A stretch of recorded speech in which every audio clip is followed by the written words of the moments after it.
there. So let me check if your mic audio is good. Tabmok? Hey, this is my audio, guys. Hold up. Properties. Alright, talk now. Hey, this is my on. It's Tabmok 99. Perfect. We got we got your audio now. Oh, and I see my buddy Sargon made it into the chat. What's up, buddy? Oh, what's up, Sargon?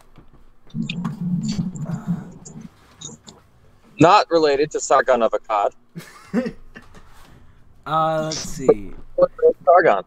But welcome everybody to the live stream. Of course, as you all know, this is episode 11 of Mortal Monday. I'm here with my awesome co-host Tabmok99, and today we are playing Mortal Kombat versus DC. Now, other than Special Forces, this is one that everybody decides to dislike a whole lot. But we will be playing this as this is a part of history, so... Yeah, well, I'm actually going to go against the grain on this one. And I do have to give a shout-out to Kenchi's Sento Blade. Thank you very much for the super chat the other day, buddy. I got to give a shout-out to... Well, I got to just say that I liked this game. I was very hyped for the game. A lot of people threw the wrong way. You know, it rubbed them the wrong way when they found out that there's going to be a Mortal Kombat versus DC crossover. But you know what? This was like the perfect response to Marvel versus Capcom. I mean, think about it. Who's Marvel's biggest rival? DC. Who's Capcom's biggest rival, or especially Street Fighter's biggest rival? Mortal Kombat. Just made total sense. Absolutely. So this game is non-canon, right? Yeah. But is it? No, it's actually set in its own universe. And if I'm not mistaken, it's in the Mortal Kombat 2 era, is it? Yeah, like MK2 and MK3, and my voice is going in and out. You know what?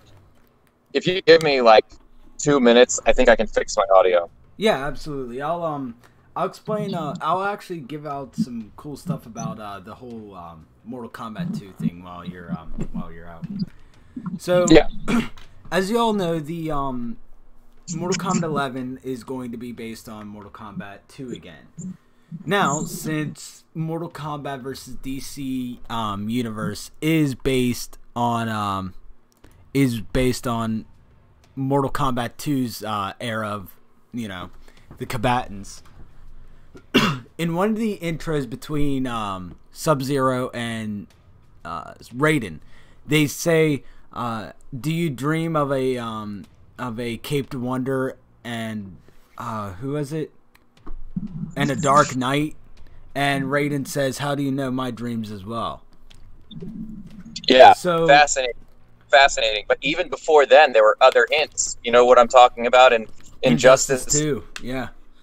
Sub-Zero and Raiden were both there, and they would talk to like the Joker, and they would talk about things like their battle with Dark Khan, which it was really interesting if you think about it, because Sub-Zero he had referenced that he had spent years as a cyber, right? Yeah. Which only happened in the new timeline.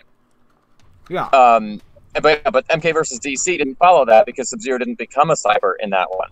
He was just a regular mortal. So they kind of had like a weird sort of a plot hole, right? Where they had like the Injustice 2 version of Kuai Liang Sub-Zero had knowledge of the MK versus DC version of events, as well as the MK9 MKX version of events. Yeah. That predicted each other, and then that of course gets explained away when Sub-Zero says something along the lines of our shattered timelines, or our splintered timelines, are beginning to converge. So it's like, all right, they're all having memories of multiple timelines. So yeah, you know, so a corpse party effect. I don't understand, but I agree with you. Corpse Party is a game where there's multiple dimensions. The kids are on each dimension, like say a group of 2. and they all have to go through it, and whatever happens in one dimension happens in the other.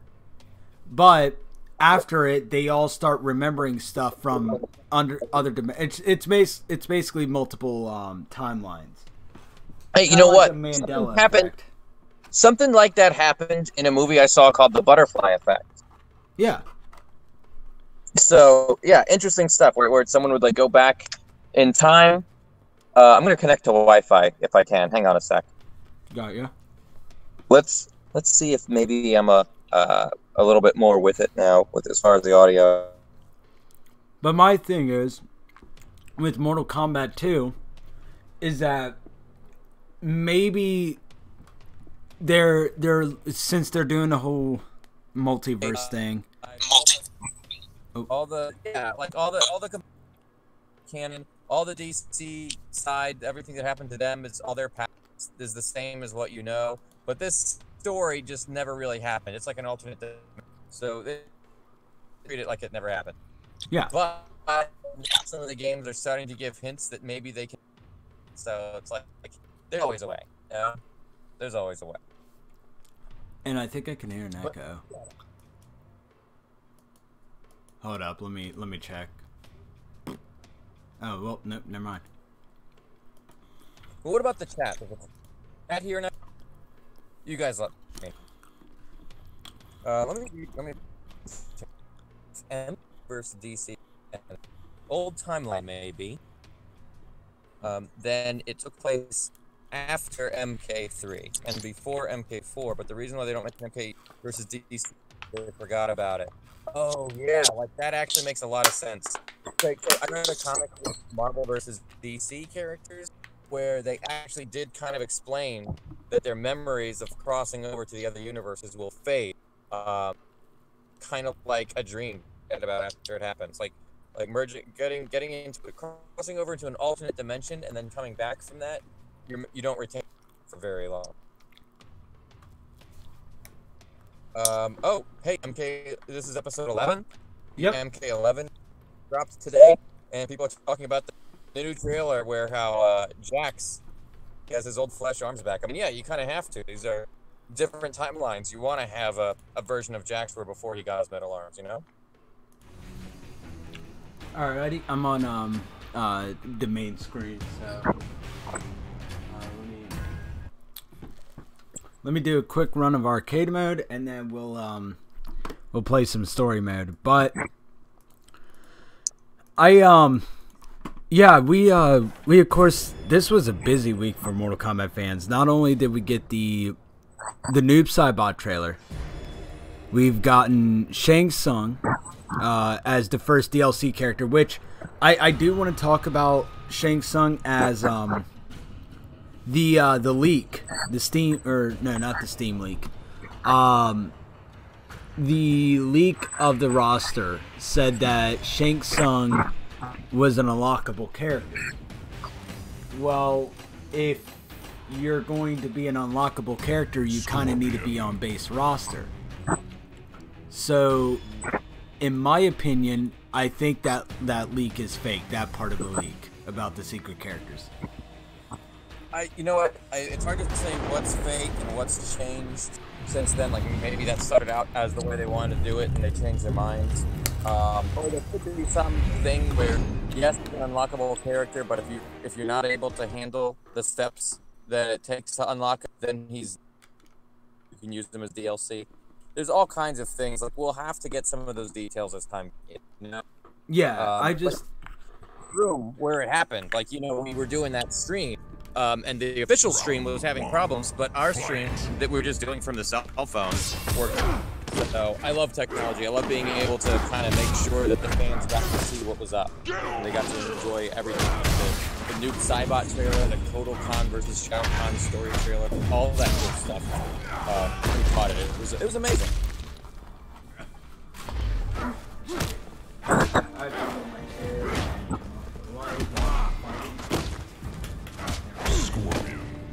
Shit. And I gotta say, like, surprise combatants, like, so the last couple days that we've been spending, me and Peter were hanging out together. at CPU and doing all that fun stuff. You know, seeing the MK11 stream, seeing the classic Kombat cast panel. But at night, we actually caught one of your streams, the 500. We were there watching it. It's like, dude, we didn't get enough of that during the day. We wanted to go and watch you talk about Mortal Kombat live stream at night. You know, just couldn't get enough of it. That's pretty funny too, because anybody that doesn't actually know, before or that day of both Noob Saibot and Shang Tsung getting revealed, I wanted to save the reaction, you know, of whoever those characters were for my 500th special and do a live reaction. Hold up, Scorpion. Okay, versus DC Fatality. Okay, 360. But oh, really? Down, down, down, circle. Fight. That sounds. And that's but so to make sure that you know, I wasn't spoiled of who the actual character was. I basically turned off any all Twitter notifications except for messages from different people or from certain people. I had Tabmok, Legend, and Jared. I think those were the 3 people I actually had or I kept contact with. But because what if? Because you never told me you didn't want spoilers, you didn't want to think about what's going on. Yeah. What if I actually sent you a tweet saying, "Hey"? Oh, dude. I seriously would have been fucked at that point because I was so scared of that. And then, so another precaution, as you all know, I'm a part of the Nethercast Discord. So I had to delete all their, or not delete. Yeah, I had to mute all the channels. And took out mentions and whatever. So I did that. And then the third precaution. The day before, I put so many videos into my watch later, like podcasts, videos from people in the community, that I did not even have to look at my YouTube feed until I got home from the stream. Once the live stream started was the first time I went on YouTube, live or not live. Hey, I do want to interrupt and tell you. Lower the volume. Oh, the game volume? From the X. Yeah, hold up. Got it. By the way, I just think it is so cool that you went out and you got an Xbox just for tonight's stream. No, I've had the Xbox. I was about to grab a PlayStation. Because I totally forgot that I had this in my room. Because I've been using the Xbox One so much for my backwards compatibility, but of course, I think it's only Injustice 1 that's backwards compatibility for a NetherRealm game. But yeah.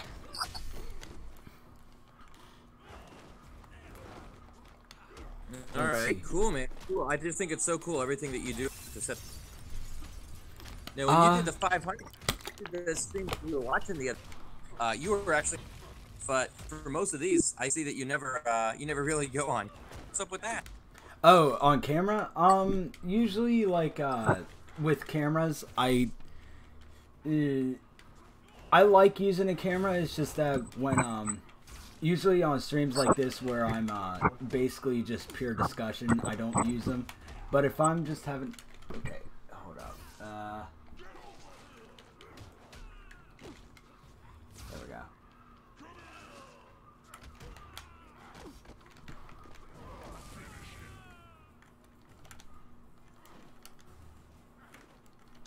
There we go. But yeah, I don't like using the camera on discussions, but whenever I'm like chilling on a live stream, oh, fatality, awesome. On a live stream, I usually just use a camera. But this is the first time I've actually bought one, though. All right. Well, let me switch my audio. I'll just get a try. But this. Oh, feedback. Uh-oh. Eesh. Don't worry, he'll come back. Jax isn't bald in Mortal Kombat vs. DC. Is he actually? Or is he actually not? I thought he was. He is. He looks like Kanye West in MK vs. DC. Oh yeah, that's right. So I just switched audio. Now I'm on my USB headset on my good computer. So how does this sound? Does this sound better? Perfect. That's what I like to hear. Oh shit. But let's see.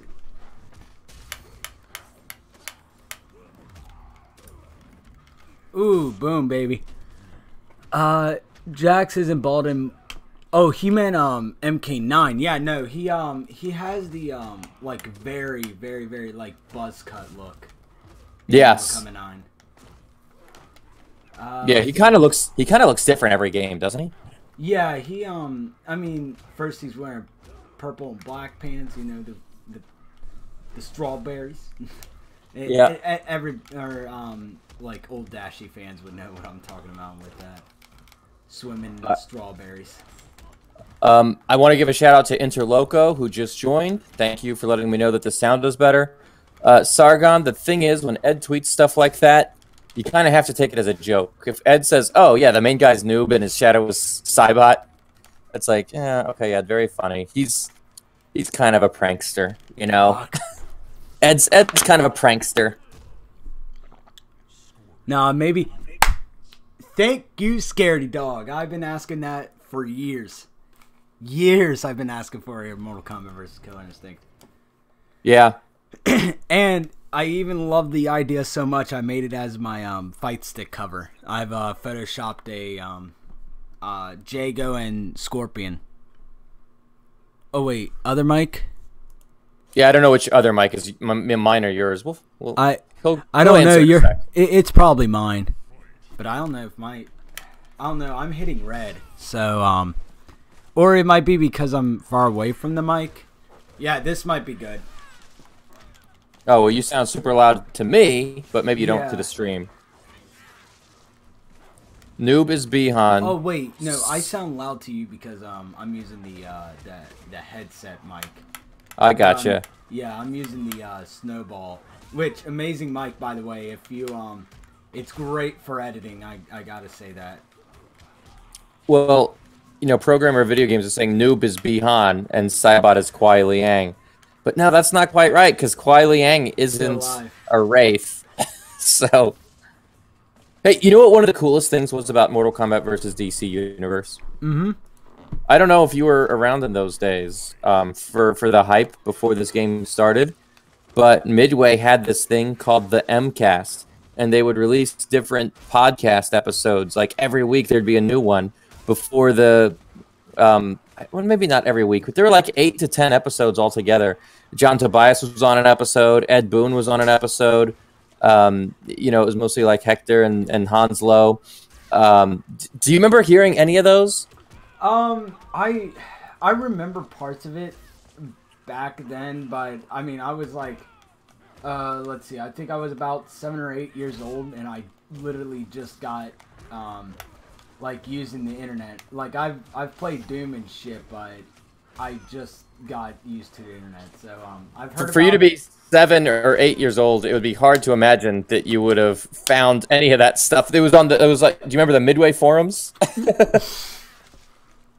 You don't, do you? No. Okay. Oh, all right. Well, I'll tell you then. There was forums.midway.com. There was this dude that worked for them named Cinder. He used to like post all the renders. I guess he was doing that back in the Armageddon days too. Yeah, like all the time they would. It was hype.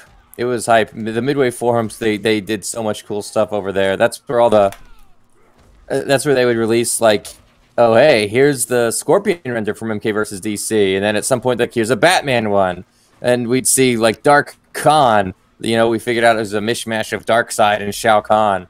It was epic. When was the last time that Noob Saibot used his full name as is after John Tobias left Midway? Oh, buddy, Sargon, that requires a lot of research.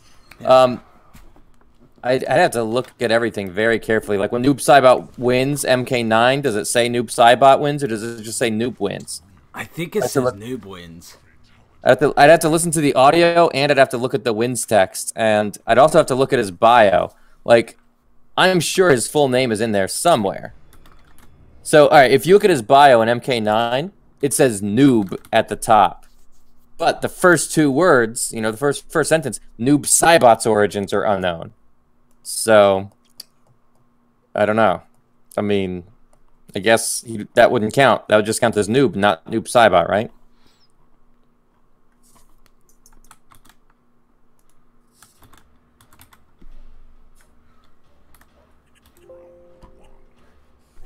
I like Kitana's in this ending in this game, Shao Kahn's, and Sub-Zero's.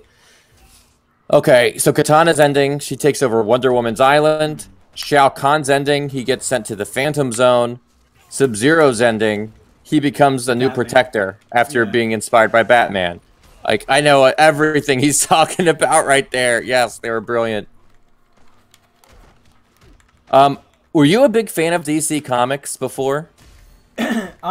Yeah, because, at that time, let's see, when I was around probably 6, let's see, 6, I would have read my first comic, which was actually a DC comic, Death of Superman.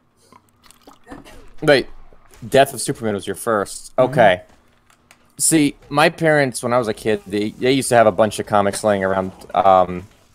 My mom was really more of a comic book fan than my dad was. But I grew up reading some Silver Age stuff, which was a little bit before my time. But I grew up with that idea of Silver Age Superman. And then I saw John Byrne's remake, The Man of Steel, which is really awesome to see, like a more realistic, like a reboot sort of Superman. That was really kind of the first reboot that DC went through. So you know how MK9 was kind of like a reboot of the Mortal Kombat timeline? Well, you know, John Byrne's kind of did the first reboot of Superman after Crisis of Infinite Earth sort of like destroyed the DC universe. Then they kind of had to have it like get going again. Yeah. And John Byrne did the Superman comics with like a 6-part series. It was epic. And now they do it all the time. So now they go through like Rebirth and New 52 and you know, I forget how many, like they always do like a Crisis every so often, anytime they just feel like rebooting the universe. And they do it so many times, so often. Like now it's like, oh, let's just get rid of Superman's red underwear that he's well known for. Then the fans complain, then they put it back. But at the time, it was like the first time that they had ever done that because they just kept it going since what, the 1930s when Superman was first introduced to the world, and then in the 1980s they decided, okay, time to reboot. It was great. I forget where I was going with that, but I was just a big fan of DC, and when this game came out, I was like, dude, I love DC. I love Superman. I love Batman. I love Justice League. I love those cartoon series. I think it's just awesome that they're doing something like this. Not everybody felt the same way. And, you know, if they crossed Mortal Kombat over with a franchise that I didn't care about, like, I would understand their frustration, you know? Like, I'm not really a big anime fan, so if they did Mortal Kombat versus Dragon Ball Z, I'd be like, man, this sucks. Hey guys, a bit off topic, but I suddenly forgot if Shang Tsung is supposed to absorb someone's soul to shapeshift, or if he is canonically able to transform into other participants. He's canonically able to transform into other participants. We actually saw that in the MK Shaolin Monks intro a couple weeks ago when we were playing that one. It was only in the movies that he would need to steal someone's soul in order to assume their form.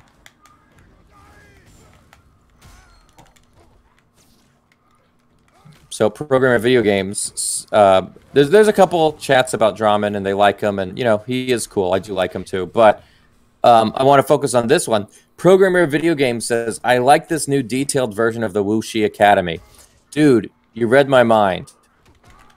Okay, so when this game came out, and you could see it in such better detail. You could see the graphics, the characters looked at their most amazing. Like, there was never a Scorpion that looked this good. There's never a Sub-Zero that looks this good. There's never a Liu Kang or Katana that looked as good as they do. This was like the first Mortal Kombat of what was then the next generation system. And I loved it. And did you know this was the first game to introduce story mode? Yeah. It introduced the chapter system, and then and it was a really complex one too, where you had to choose a side like DC and MK, and the two fit together like a puzzle piece. If you play them both, you can kind of get how they fit together. Oh, damn it. But this was basically the idea for the story mode system that set the tone for all future Mortal Kombat titles. Started right here. And I think it's fair to say that other fighting games sort of took their idea and ran with it too, like Street Fighter, right? Yeah, where it was actually, okay, we need a story mode now. Yeah. Yeah, thanks to this one. This is the one that kind of got that going. But there was a whole lot of things that that Mortal Kombat did, oh god damn it. So as you just saw, there's a there's a mini game where you have to knock the person off of a ledge, and you have to press different buttons to maximize damage. They also did a new version of Test Your Might too, where you knock each other through a wall. Yep. So, all right, so the three modes you're talking about, there's 3 modes in here that they introduced. Free fall combat, Test Your Might, and close combat. Now, I gotta say, they all were really cool for like the first couple days, and then they kind of got old fast. I really don't care for those anymore. Every time it's a Test Your Might or a free fall combat or a close combat, it's like, ugh. But you know what I do like? What? You know what I really do like, though? Yep. When you press a button for a special, when you do the special move, and then if you do another set of another button combination right after that, fast enough, you can do like a enhanced version of that move. I love that. Like with Batman's Batarang, you like press the button combination to launch a Batarang, then you press another one real quick, and it turns into a double Batarang. Mm-hmm. I guess that's what we could call it here. Yeah, it's amazing. Oh, Scorpion's alternate costume here, where you see like the skull going through his mask, also looks awesome. The redesign of Scorpion's outfit, where his outfit is actually made. I guess it's more Injustice, but his Injustice costume looked awesome, where he actually is made to look more like a Scorpion. Yeah. Dude, they did some really amazing things. And if anybody doesn't know, Injustice Scorpion is one of my favorite skins of Mortal Kombat X. Yeah. Before I oh shit.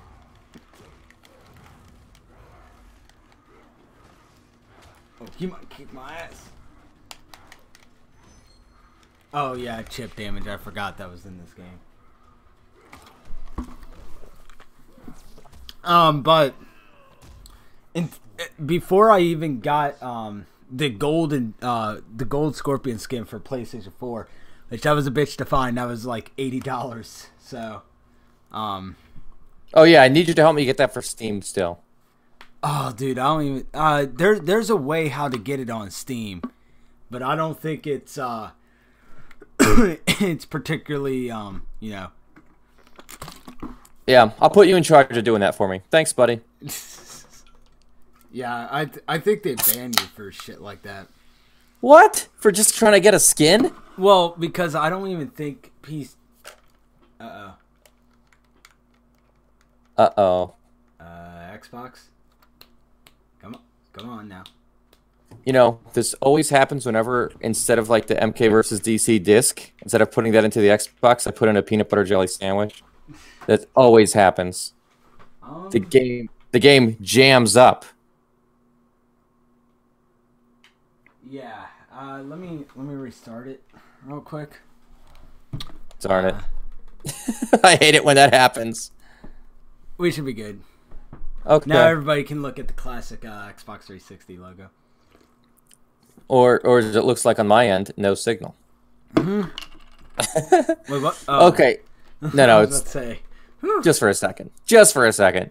So I'm a cover artist, remembers playing MK vs. DC for a few years, and then after a while, thought it was like really dumb, but then after looking back at it, it's like, actually, this is really cool. And I think this is one of those games that really does get better in time. Yeah, it's... I mean, it's not one of my favorite Mortal Kombat games, but it's kind of like that guilty pleasure I have, where I still kind of like it. Yeah. Dude, I really got to respect it. I really got to respect it because it did set the tone for story mode, which I see Programmer Video Games says he doesn't like the chapter system, but I do like the chapter system. But, oh, wait, you hate the chapter system too, don't you? Yeah, well, I wish it would go more of the style of Street Fighter V, where we can... Are you going to play for us? So for those of us who haven't played Street Fighter V yet, can you explain to the uninitiated, how does Street Fighter V story mode differ? Okay, so Street Fighter V story mode. All right, I'm gonna let it cool off. I think it's something to do with the cooling. So I'm. You don't think the disc is scratched or something? No. Well, no, because I buffered it. But let me take it out real quick before I start moving this Xbox. I don't trust that shit. But the what? Okay, yeah. Oh wow. Okay, the power brick is really fucking hot. Okay, so that's what? That's probably. I have not used this thing in years, so I'm surprised if anything works. But the deal with Street Fighter V story mode is that it takes different people each fight. So say you could be, I think you play Rashida the first, then you can go over to Ryu, then you can go over to Chun-Li, then M. Bison, Vega, you know, just every character. You could play as Jori. And would that mean that you would have to play like a majority of the characters? Yeah, but it's only one match. I'm particularly not good with Jax. I mean, that's not the reason why I don't like him. I just... Oh, shit. You know what? I'm gonna let this... Actually, what games do I have on here? It's been so long since I've used this thing, I'm kind of intrigued. But, I'm not particularly good gameplay-wise with Jax. So, playing him on Mortal Kombat X took me a whole lot longer to get through his chapter. Because I'm not particularly good with him. So, and it also kind of solves the problem with jobbers. I mean, they're bringing Baraka back, and they keep on hyping the Tarkatans as like this vicious clan and whatever. More so now than ever, yeah. Yeah, especially now because of the intro dialogue with Scorpion and Baraka. So to, you know, have one match where Baraka actually wins, that would be a shocker to me. And then I have a feeling that Scarlet will probably be a jobber too. you know, they do need to do stuff like that. They do need to give some of those characters a chance to shine. I believe since Devora is in it, I believe Baraka might have a chance to go against Devora and get her, and maybe he can be the winner this time. I don't know.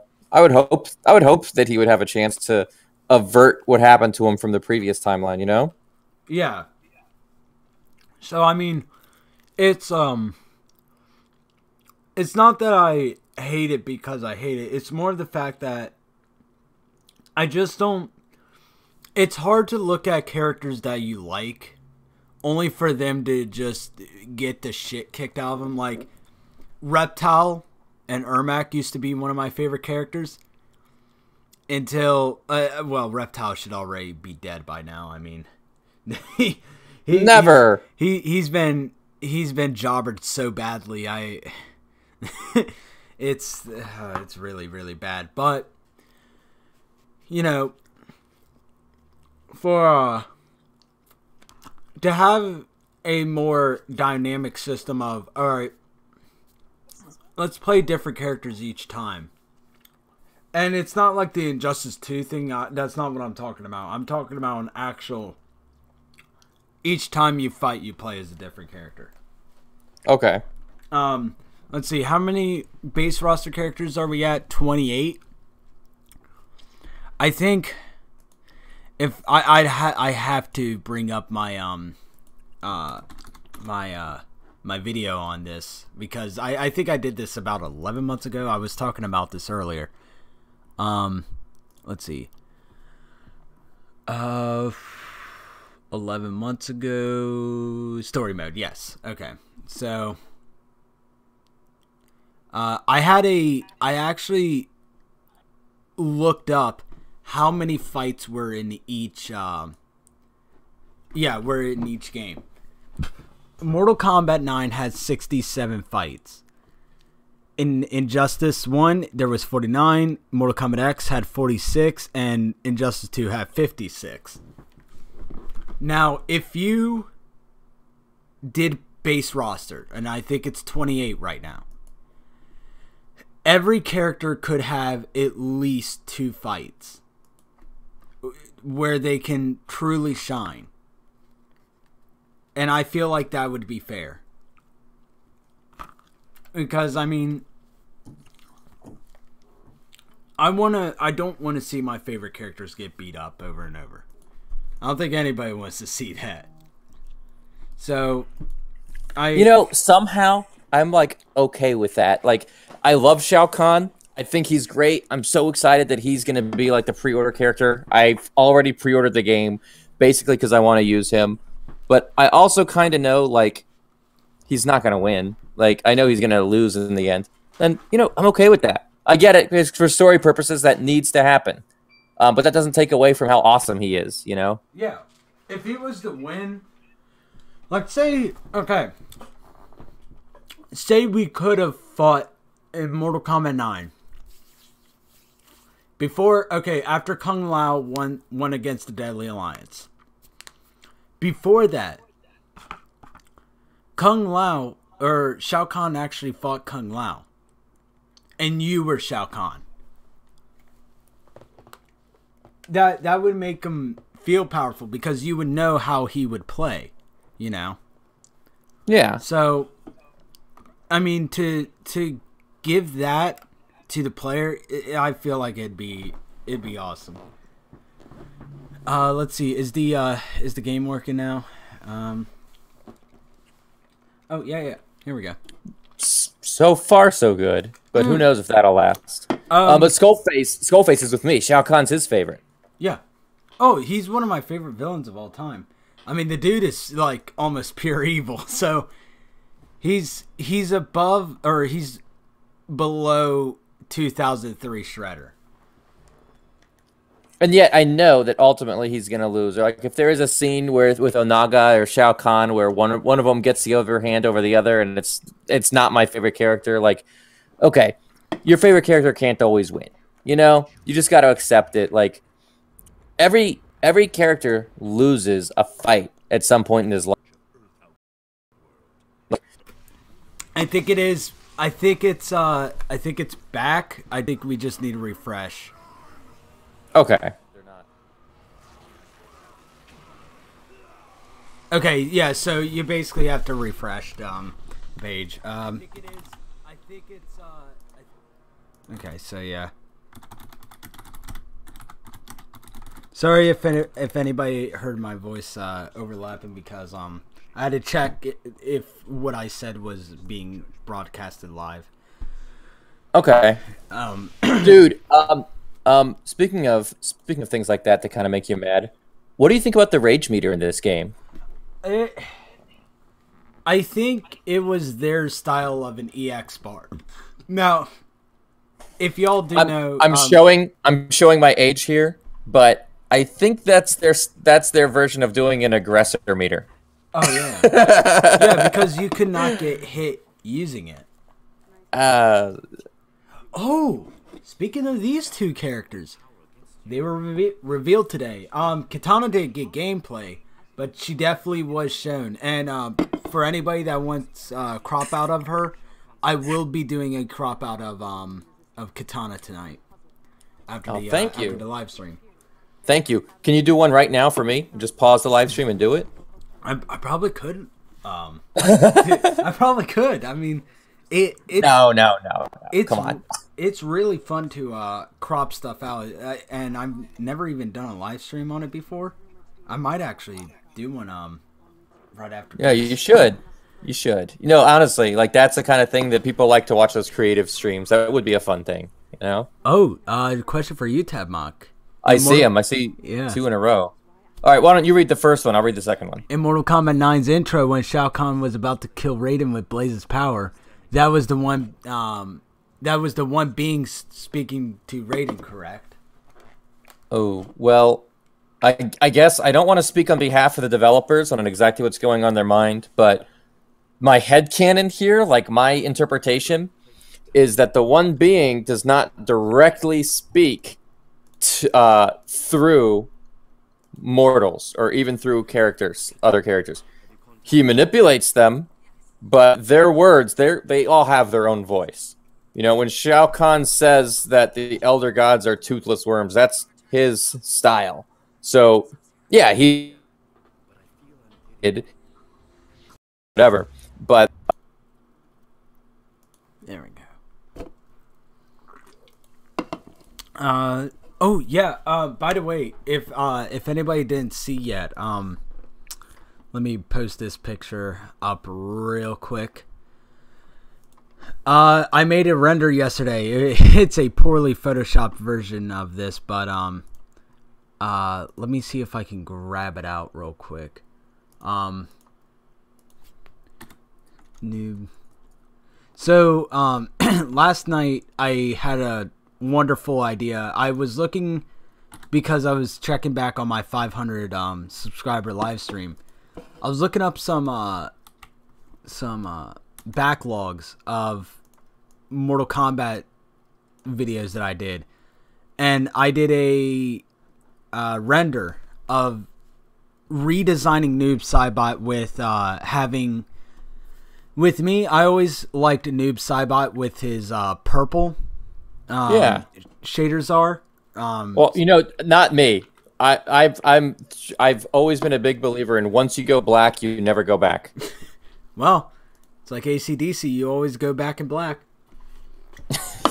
Exactly. But also I wanted to change Saibot, which I mean it's neither confirm nor deny if the second person is Saibot, but I wanted to change him into an Enra, which, if anybody hasn't played Mortal Kombat X yet, is Smoke's Revenant form. That's what he calls himself in the story mode. I think that's second chapter, or is that first chapter? Well, right. When he says, "I am an Enra." Yeah. But okay, so you're interpreting an Enra to be like his name for himself, like a noun, and Yeah. I always interpret it to be an adjective. So when he says, "I am an Enra," that's like saying, "I am American." or I am Outworlder. I am Tarkatan. He is in an Enra. He has finally embraced that that's what he is. He knows he's not think about it. Like, I am human, right? I'm not saying that my name is human. I'm just saying I am human. What do you think about that? I guess you could actually be right.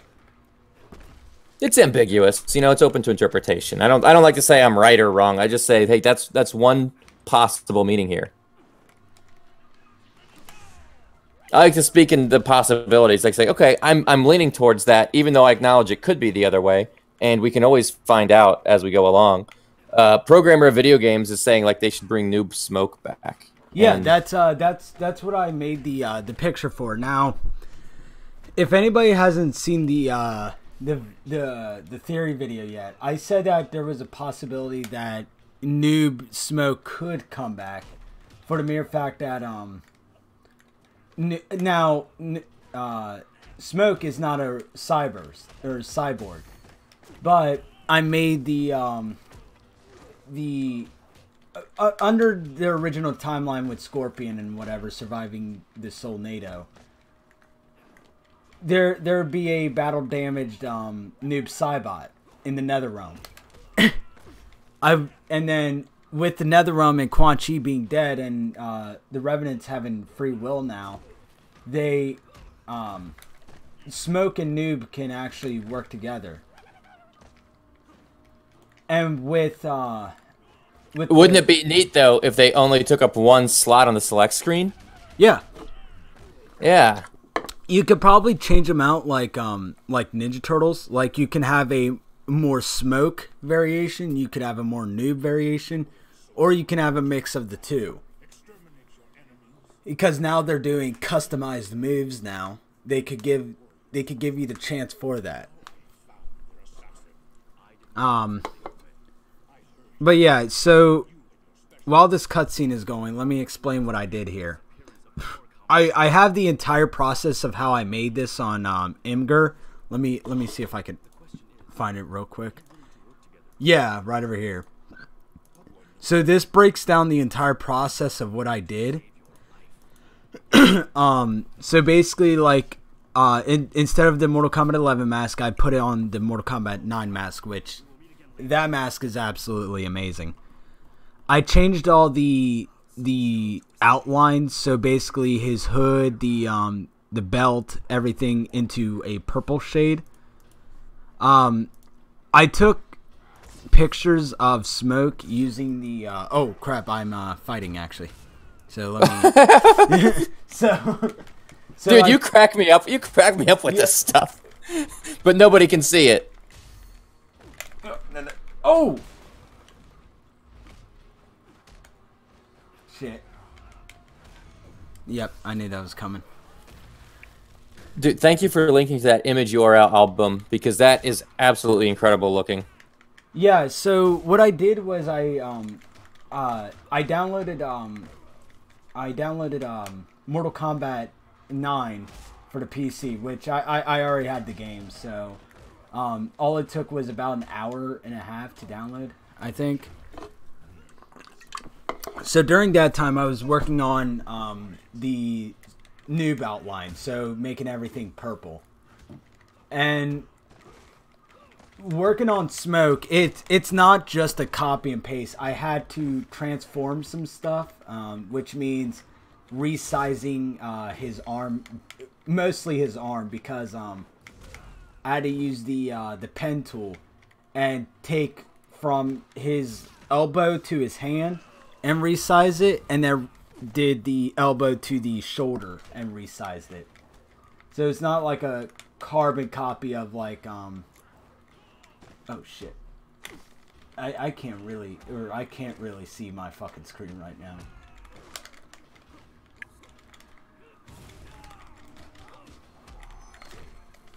There we go. But yeah. Did he get over there? Yeah. Good. But yeah, so to make sure that Smoke looked Revenant, I took someone sent me a picture from the Nethercast, a picture of Revenant Smoke, and then I color picked the iris and the sclera, which is the white part of the eye. So of course the iris is yellow and the sclera is orange. So I used the blur tool to blend those together. Oh, god damn it, Flash. And then after that, I oh no. There we go. But yeah, I darkened, I shaded the skin and the armor. There we go. Fuck. There we go. No. But overall, I enjoyed that, even though it's like poorly done. It's I think it's my second time working on changing stuff with bodies and whatever, because the first one I ever did was the Kasumi project, the Kasumi primary redesign. Yes. And I'm actually about to do one for Jade because people are wanting a black and green variation instead of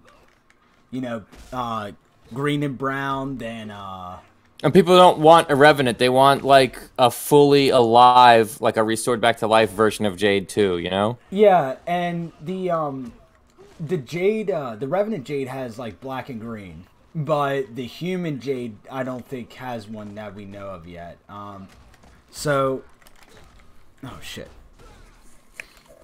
Oh.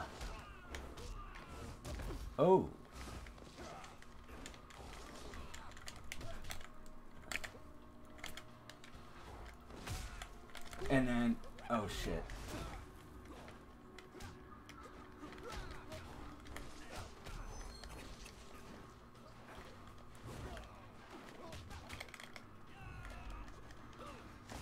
There we go. Nice work. Dude, I cannot see my TV screen. I'm trying to look at chat. It's Well, don't worry about it, man. I'll watch the chat. I'll tell you what's going on. Seth Watt. I've seen that name here. I don't think just in this live chat. I think I remember seeing you the other day when Fatal Kate and I were doing a live chat. Yes, that's where. Seth Watt is saying, Smoke is dead. I am an Enra. Bihan, Sub-Zero, Noob Cybot. Thomas Verbata, Smoke, and Enra. Got a lot of different names going on. You're right. That's like if an Enra is actually a name. You remember in MK Mythologies, Sub-Zero? Sub-Zero says, "Let's get something straight. I am not a ninja. I am Lin Kuei. Scorpion was a ninja." Like, he's not saying his name is Lin Kuei. He's just saying I'm Lin Kuei, like I'm of the Lin Kuei clan. So I'm not sure if Enenra, like Smoke says it the exact same way. I don't think he's saying his name is Enenra. He's just referring to his species, in my humble opinion. Let's see. I'm noticing a theme with Marvel and DC making copycat characters of each other's series. Now, actually, Deadpool is a parody of Slade Wilson. Because right, if you saw the Teen Titans Go movie, he's like, "Why does everyone call me Deadpool? They should be calling him Deathstroke. I was here first." Yeah, so it was so great. Actually, really weird trivia question, but did you guys know that Ninja Turtles were a parody of Daredevil? Yeah, and the big bad guy, the Foot, was actually a parody of a clan from the Daredevil comics called the Hand. Yeah, and and in Daredevil, there's Stick and then of course Master Splinter. Ooh. Oh, good point.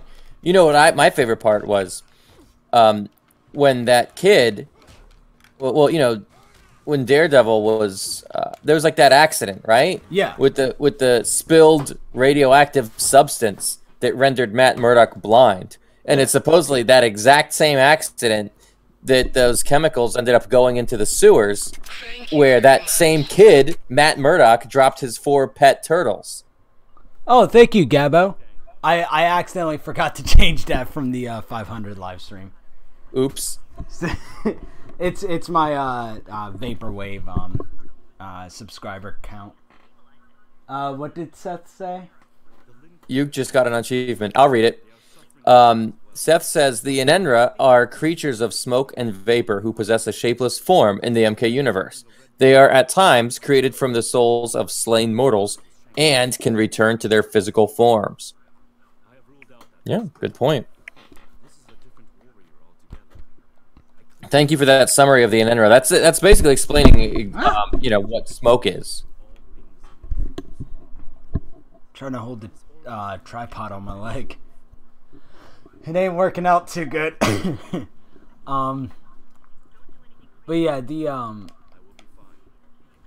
this, I'm not gonna lie, I do kind of like this game. I like some of the mechanics of it. Oh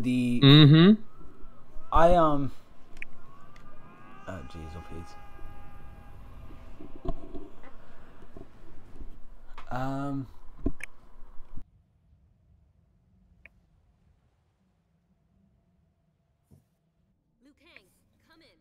Hey, Gabo Esparza. What's up, buddy? Oh, since when did Liu Kang, Shell, and Monk have a communicator? Oh, I'm really glad that you're picking up on that detail. I did want to get into that more. It reminds me so much of Defenders of the Realm. That's the way everybody communicated, on something that was almost exactly like that. Although this was a little bit more different and hologrammy. There we go. Where's the...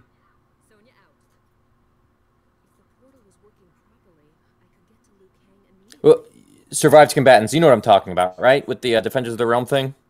Yes, I actually do believe so. I haven't watched the entire series. I am planning on doing that. With actually, I might do it on live stream. Can you still hear me? Yeah. Can you hear me? Hold up.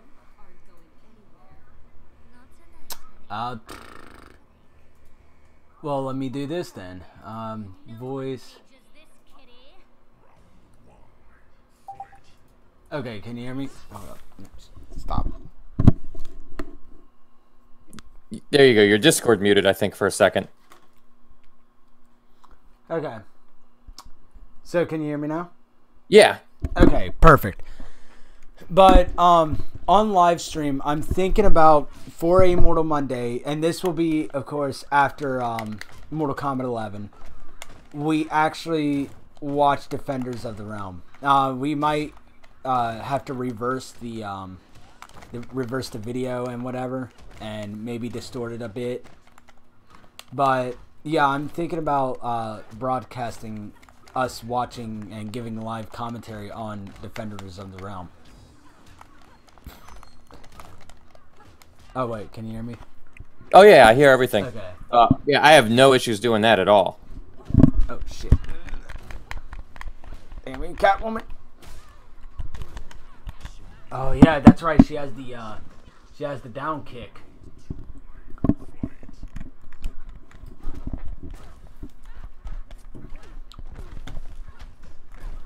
So, who's your favorite character to play as in this game? It was originally Scorpion, but I actually do like Sub-Zero a whole lot. On the DC side, Captain Marvel. Which that's something I do want to talk about. The movie. So Yes. Okay, so if anybody is weirded out that Marvel has a Captain Marvel, but in this game, Shazam is Captain Marvel. There was a deal that that DC had, like, I think with another company, and Shazam was originally a character to be a knockoff of Superman. But when that company went out of business, I think DC bought the rights to Shazam or Captain Marvel. And I think you're. That's amazing that you know all this. By the way, I yes, think that's how it is. You're talking about Fawcett Comics, and I think there was a lawsuit, and I think the way it happened was like the judgment said, yeah, you're right. This intellectual property is so similar, so DC, you can just have this character now. And Fawcett Comics was like, what? I'm pretty sure the judge just said, yeah, this is yours now. This is basically just a knockoff of Superman. DC, you get to have Captain Marvel too. It's basically just yours. Yeah. So I think it was a little bit more like that, but so yeah, dude. So you Captain Marvel, I think, tell me if this is where you're going with this, right? That in the new Shazam movie coming out, there is a scene that Ed Boon has been posting about on his Twitter, where in the movie, 2 of the characters are actually playing Mortal Kombat X. Right? Yeah. Which is weird, because if Mortal Kombat X exists as a game for them to play, does Mortal Kombat versus DC exist as a game for them to play? Think about it. Yeah, see, now, oh, shit. I hate that goddamn minigame. Alright, so Programmer of Video Games was asking if you had seen any of the live stream stuff that me and Fatal K did over at C2E2, but I believe you mentioned in the beginning of this stream that you were trying to actively avoid all that stuff, right? Yeah, for the mere fact that, I mean, I stopped in, I think, after it, but before, I was trying to avoid all of it for the mere fact that I actually thought there was a story trailer. So in the live stream, you'll hear me say, I think there's a story trailer with this too.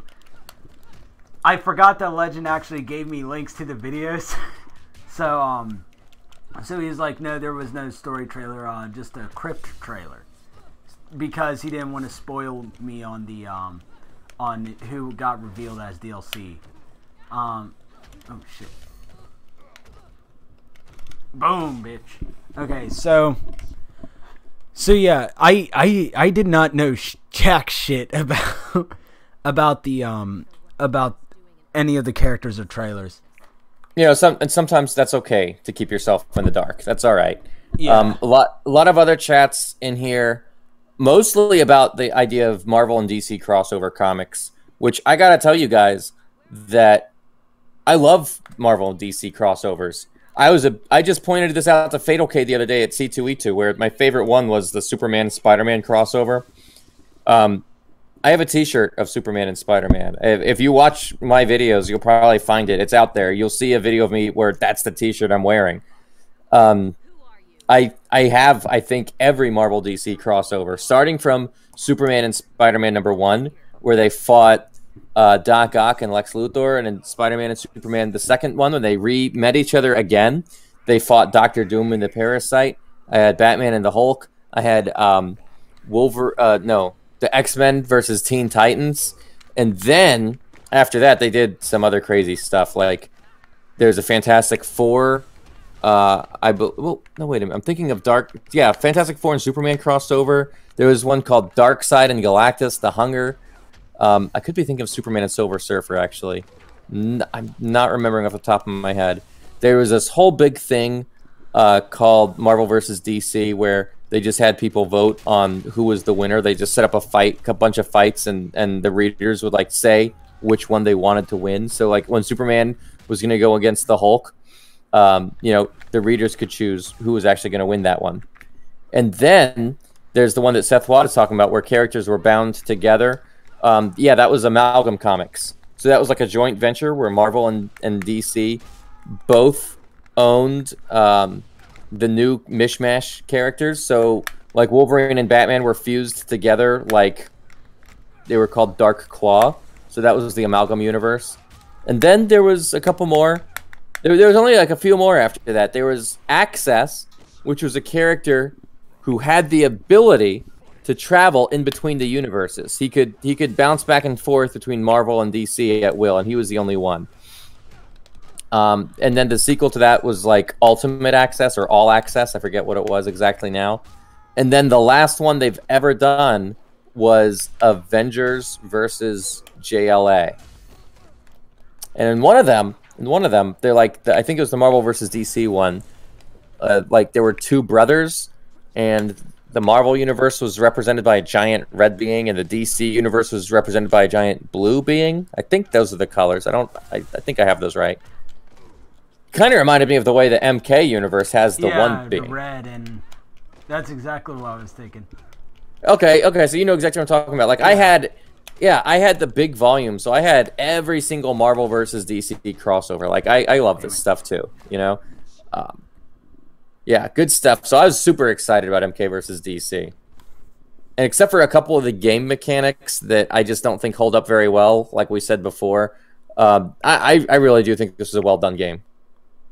Oh yeah, absolutely. I mean, even now I'm getting my ass kicked with Shazam right now. But it's kind of funny, like, you know, nowadays with the tools that we have, we could probably hack the game. Like, seriously, if there was a cheat code to disable close combat, disable test your might, disable free fall combat, I think this would be perfect.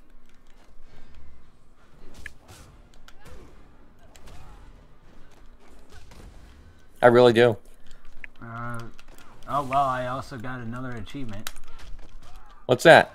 The Pugilist, I think.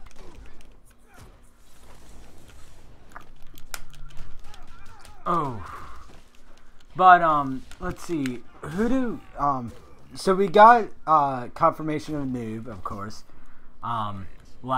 Let's see, last Wednesday. Yeah. Then we got, Shang Tsung is DLC now. Everybody knows that. Now, today's trailer, that was huge. We got Liu Kang. We have Kung Lao. We have Katana. We have Jax, and then we have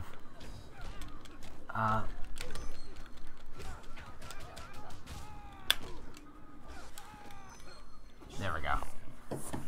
We had a lot of characters today, and it was nice to see Katana. She looks definitely Chinese now. She they went full on that, which yeah. I'm very happy to see because yeah,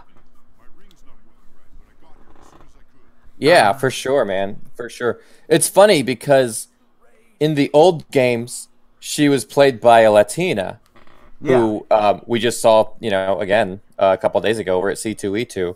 And even in the movie, she was also played by a Latina. I think, God, I don't want to say something that's wrong, but I believe, for sure, at least one of those actresses, maybe even both of them, were Cuban. Does that sound right? Cuban? I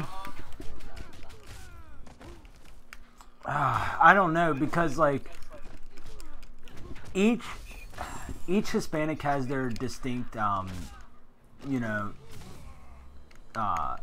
like how they looked. Like with no, Talisa's Puerto Rican. Okay, yeah, because I know with Hondurans we kind of have like darker skin.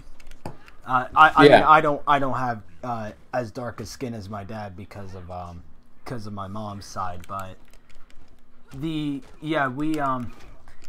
have some pretty distinct features, and that's with every Hispanic. Yeah, of course. Boom.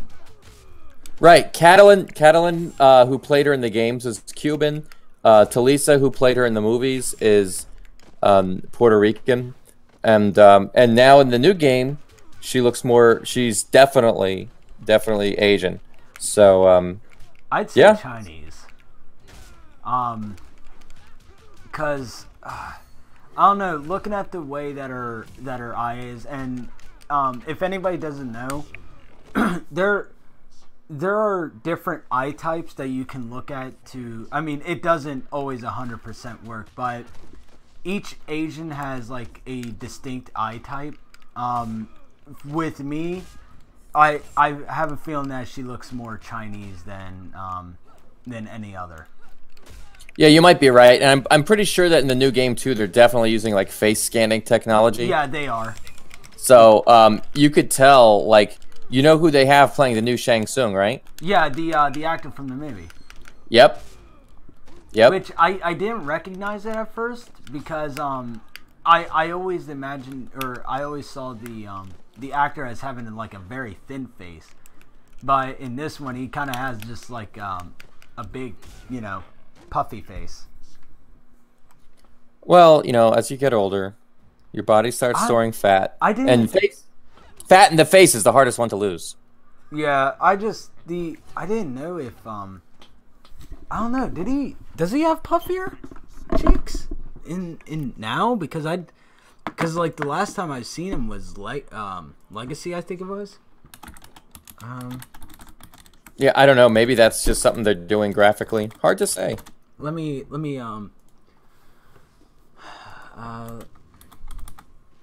Shang Tsung. Hey, are you pulling up a picture of him? Yeah, because I'm pretty sure he had like a really skinny face. And Shang Tsung traditionally looks like a withered old man. So yeah. Okay, so oh shoot.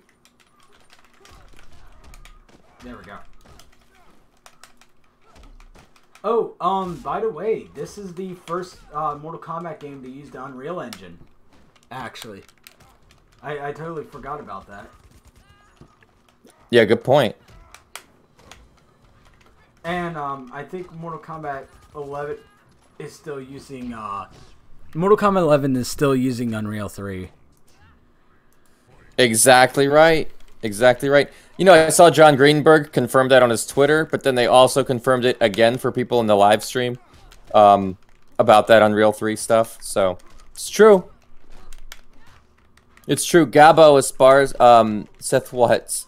Let me see. They're talking about Jade's race. Too bad Jade isn't an Arabian anymore. Totally Revenant now. Yeah, that's what I always considered her. I don't know. I always considered her Indian instead of Arabian.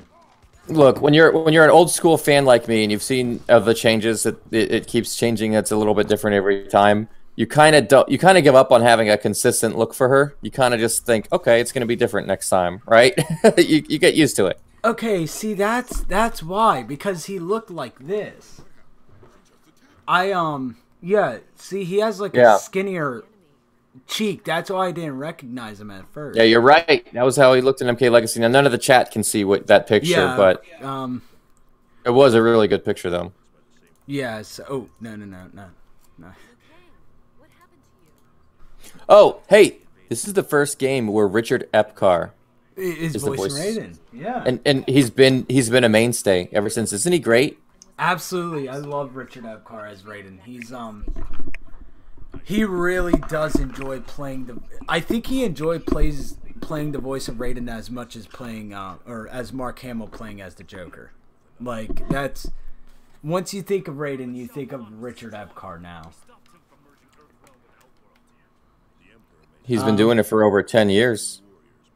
It's something to think about. All right. Gabo is Seth Watts says, I always thought they were going for whichever race Edenian is.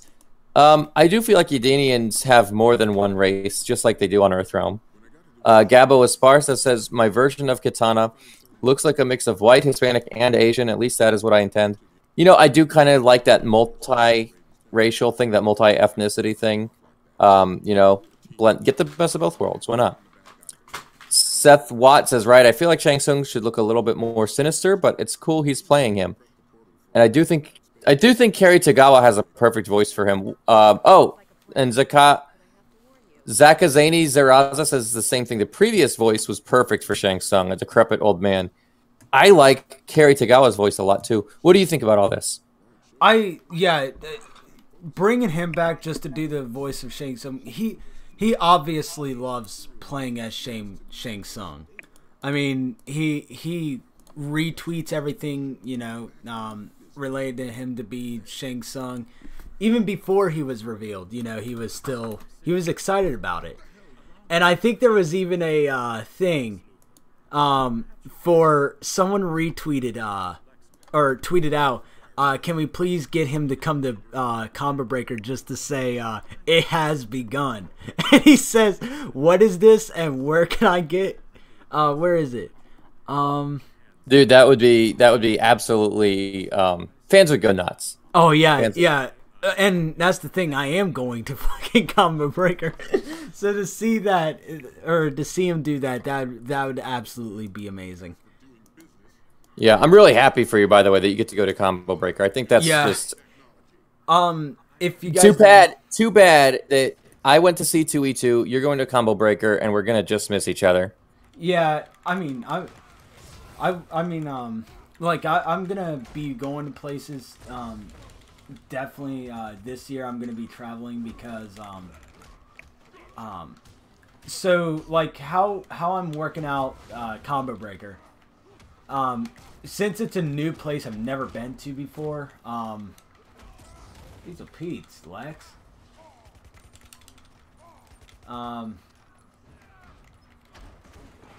Yep, I should not have used that. Live and learn. What?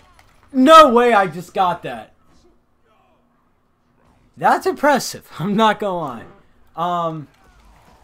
But so what I'm doing is that for Combo Breaker, I every paycheck, which I get paid bi-weekly, every paycheck I put $250. And I think I have 700 now. So by the end of like to the event, I'll have, I think, over $1,500 just to spend on the event, which is gonna be crazy. Because there's of course art galleries. There's some exclusive stuff. So you know, buddy, if you get any Mortal Kombat prints over there, you have to hook me up. Oh yeah, I will. Trust me. The oh shit. Damn it. By the way, I might have some exclusive video that I could have for you if you want to play it on tonight's stream after we're finished with the trivia and the game and everything. Yeah. Oh, and speaking about that, you, of course, went to C2E2. Do you want to talk about that for a little bit? Because not everybody gets to go to an event like that, so. Oh, yeah. Yeah, for sure. Well, we talked about it a little bit, but my buddy Fatalcade and I were hanging out like 3 non-stop days of just Mortal Kombat day in, day out. You know, the first day was the Friday, Saturday, and Sunday. So Friday, it was all about MK11. We all know what happened with the MK11 stuff, right? Saturday was the MK Classic cast panel with all the actors from the original games, which that is up on YouTube as well. Oh, hey, Josh Skirbunt is in the chat. What's up? We saw Josh Skirbunt at C2E2 as well. So perfect timing. Yeah, perfect timing. Yeah, it was a blast, man. Like, I love the old games, and I'm still with it. And I love the new games too, and it was great to be able to pick up and do both. And you know, of course, Sunday was a lot more relaxed and just kind of a chill day, and we got to go around and see different things. I even found a comic book company there called Scorpion Comics, and they even made like Scorpion t-shirts. Yeah. Yeah, I walked over there and we told them it was so cool. And did you know that the Mortal Kombat cast is here? And hey, if you give us a couple free T-shirts, we can actually give one of them to the guys. And they said, oh yeah, of course. So so they gave me a free hookup for T-shirts. So I got to give a shout out to ScorpionComics.com. If everybody could just go over to ScorpionComics.com and just buy a comic or something like that as a way of saying thank you to them. And Dan Pacina also got one of those shirts because, you know, we hooked him up since they gave us one for him. And he did like a rope dart demonstration, you know, the whole spear, the whole get over here in real life in front of a crowded audience while he was wearing their stuff. So it was a great adventure, man. And I loved it. I loved going to these things. I hope Combo Breaker is as much fun for you as C2E2 was for me. Oh, trust me, with who I'm going with, yeah, and I didn't even really touch on that on my 500. I I totally forgot about it, but oh shit. There we go. But you know, with who I'm going with, trust me, I'm definitely gonna have a fun time. Now this is something that I did find on Twitter. Ed Boon actually retweeted a photo of you. Yeah, it's true. Ed Boon did tweet a photo of me. That is something that happened at C2E2. And the guy that made the shirt that I was wearing in that photo, it was like a crossover. It was like a mashup of Raiden and The Godfather, and it says The God of Thunder on it. It made that guy's day, too, because he's like, dude, that's my shirt. Ed Boon's seen it. So, like, as an artist who designs that stuff, what would make your day more than something like that? He, you know, thanked people for... he thanked me for wearing this shirt. He was happy because it got noticed by Ed Boon that way. It was... You know, you never know what's going to happen.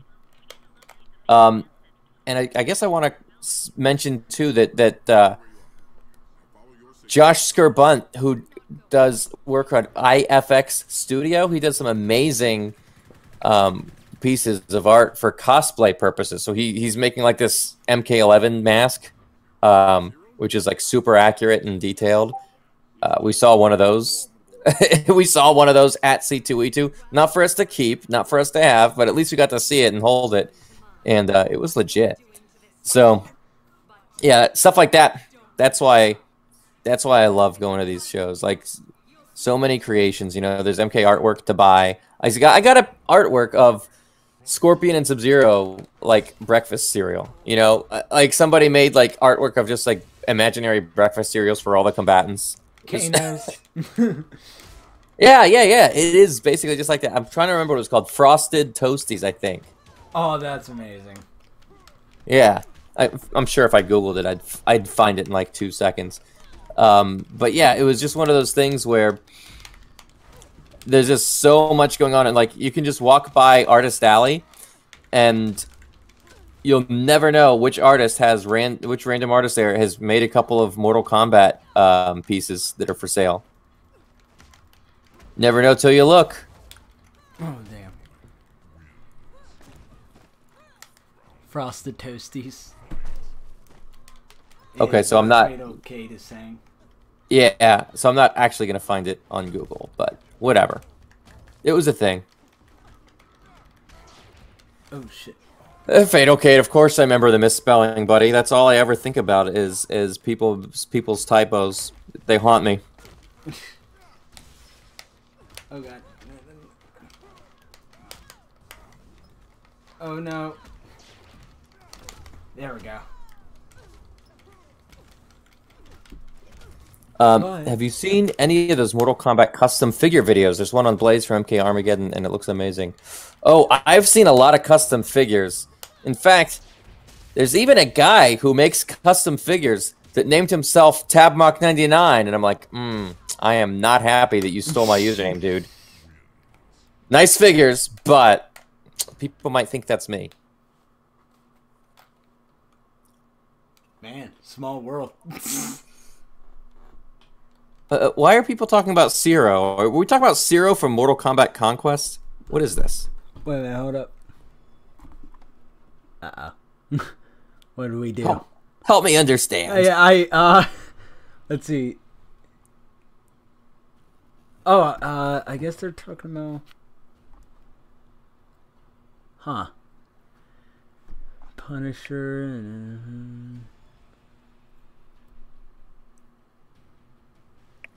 Yeah, I am so confused right now.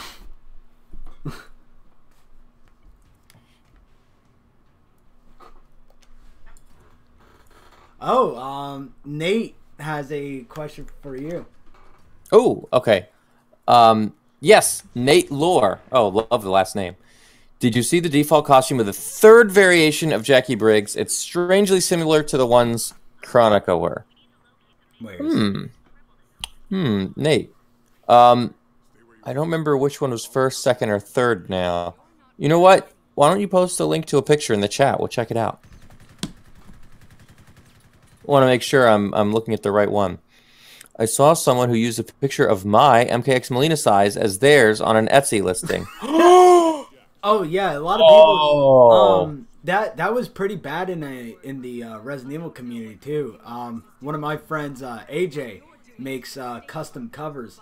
Someone literally used the spot healing tool to remove his watermark off of it, and then yeah. Oh, using the spot remover tool to remove a watermark. That is a great idea. Thank you. Never would have thought of that. Oh no, you have to actually Photoshop it to make it actually look pretty good. Yeah, I just saw the guy Tabmok 99 over on FigureRealm.com. I'm like, damn it, he's making all these Marvel figures. He doesn't make one Mortal Kombat figure. Why? Why did he pick that name? Oh god.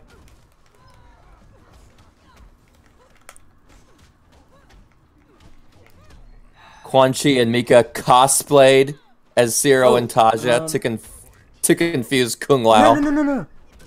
Oh, okay. I was about to say, hold up. I think that's. Does it have seconds? Oh, all right. I'll be honest. I love Phaelus's videos. I don't think I saw that particular one, but Phaelus is a friend who goes way back. I remember when he was doing Mortal Comedy. Love that stuff. Absolutely loved it. Hosted it on the Combat Pavilion. We were friends since before YouTube was even a thing. Josh, that was the worst typo. But that episode of MK Conquest where Quan Chi and Mika morphed into Zero and Taja, that kind of made me mad. Because morphing was supposed to be Shang Tsung's thing, and if Quan Chi and Mika can just morph whenever the hell they feel like it, what is the point of Shang Tsung? He's a shapeshifter. Programmer Video Game says, maybe Chronica is really from the future, but just outside of time. If you're outside of time, but you're from the future... How do you know she's not from the past if she's outside of time? Maybe Chronica has always been and will always be.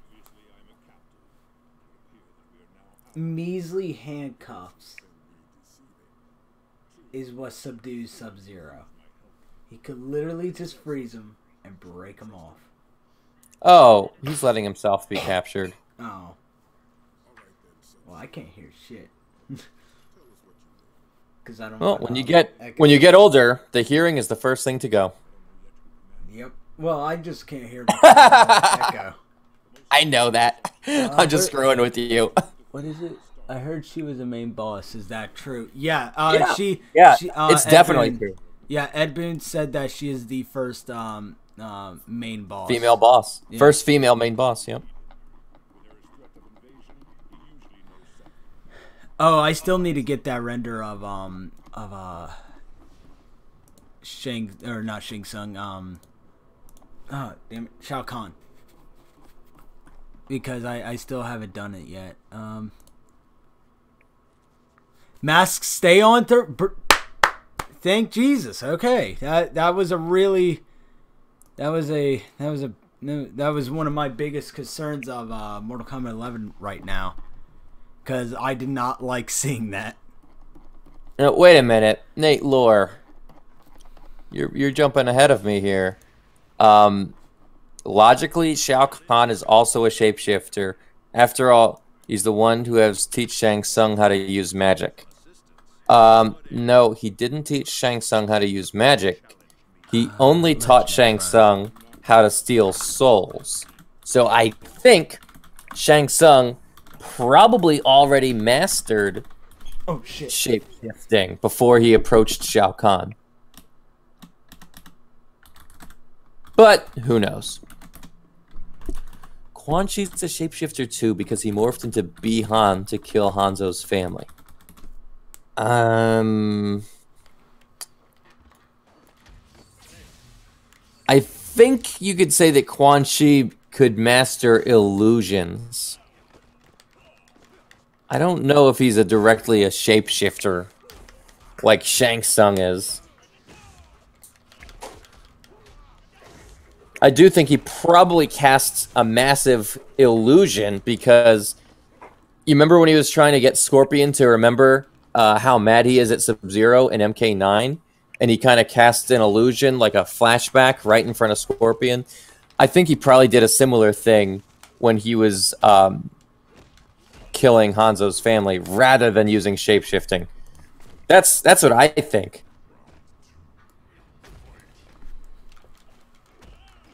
You know what? I'm not gonna lie. I actually like this stage a whole lot.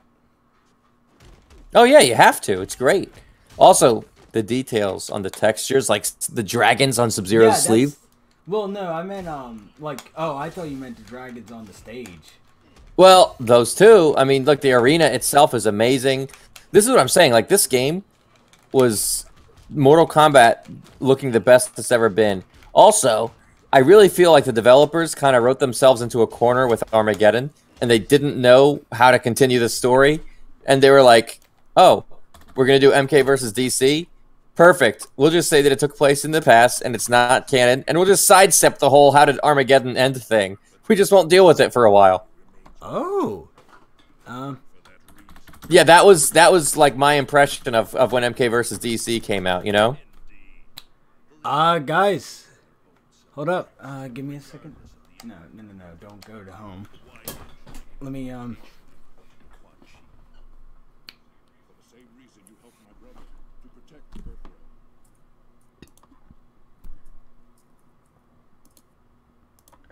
showing. Put that in music.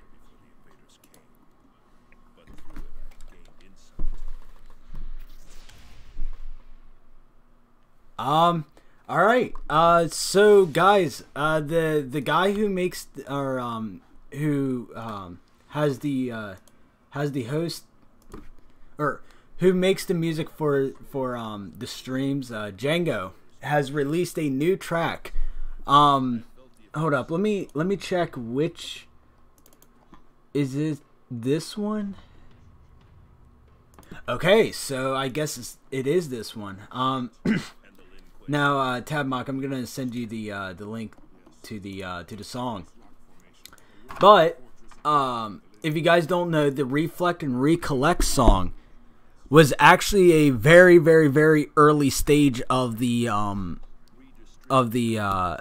Deception theme. So hold up, let me.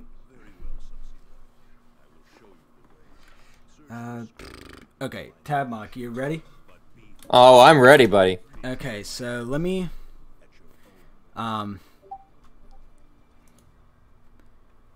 media source. So we're gonna play the song on stream. So this is a new track by Jango. Let me post his YouTube channel real quick.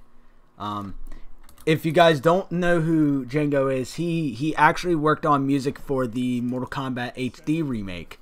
But of course that got canceled. But he made a couple good songs. We use his or he let us use the Warrior Shrine remake, which is of course the Please Stand By music. The Game Over, which is the stream ending music, and then we also use the what else do we use? I know if I go to test your knowledge, it'll tell me.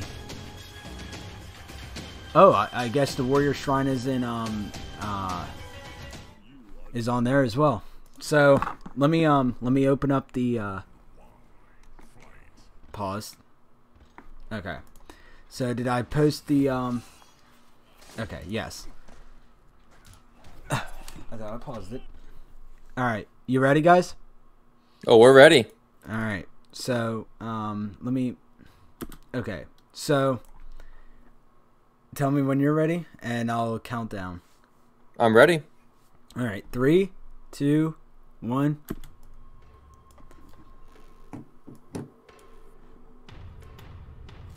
And if anybody doesn't know, this is the Deception theme remake.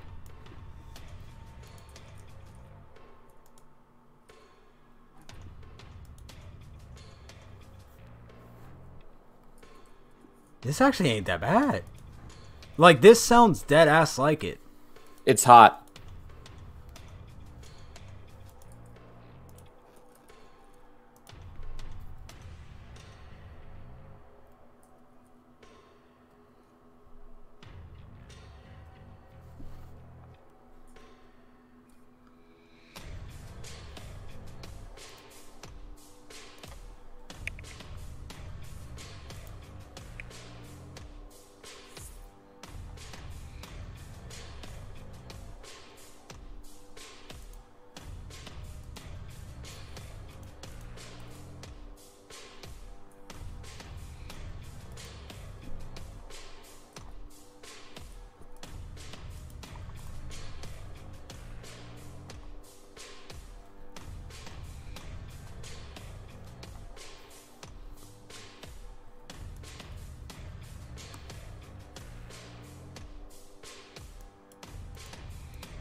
We might actually have to use this song for one of the title cards.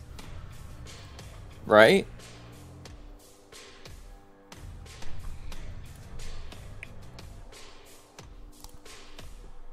Actually, let's play with the...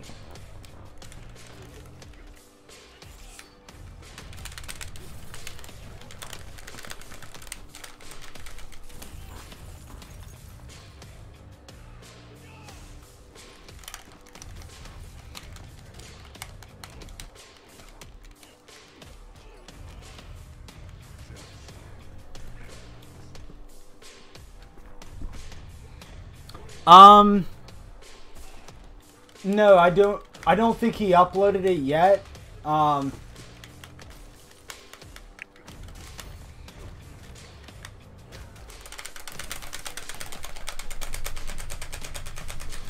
There we go.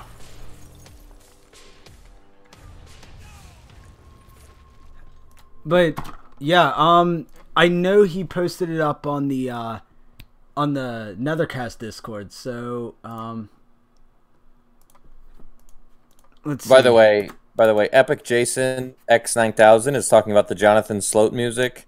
I happen to have the MK Journey Begins soundtrack by him, which is great. I love the stuff that he did also on other things like Defenders of the Realm and of course MK Conquest. But you're right, like most of the stuff that he's done, there's just no way to access it. And I'm sure WB has this stuff in their archives. But man, oh man, what I wouldn't give to get like the MK Conquest original soundtrack or the MK Defenders of the Realm soundtrack, you know? I love the background music on those shows. And see, that's why I appreciate music like a whole lot, because like, oh shit, damn it, Deathstroke definitely kicked my ass. But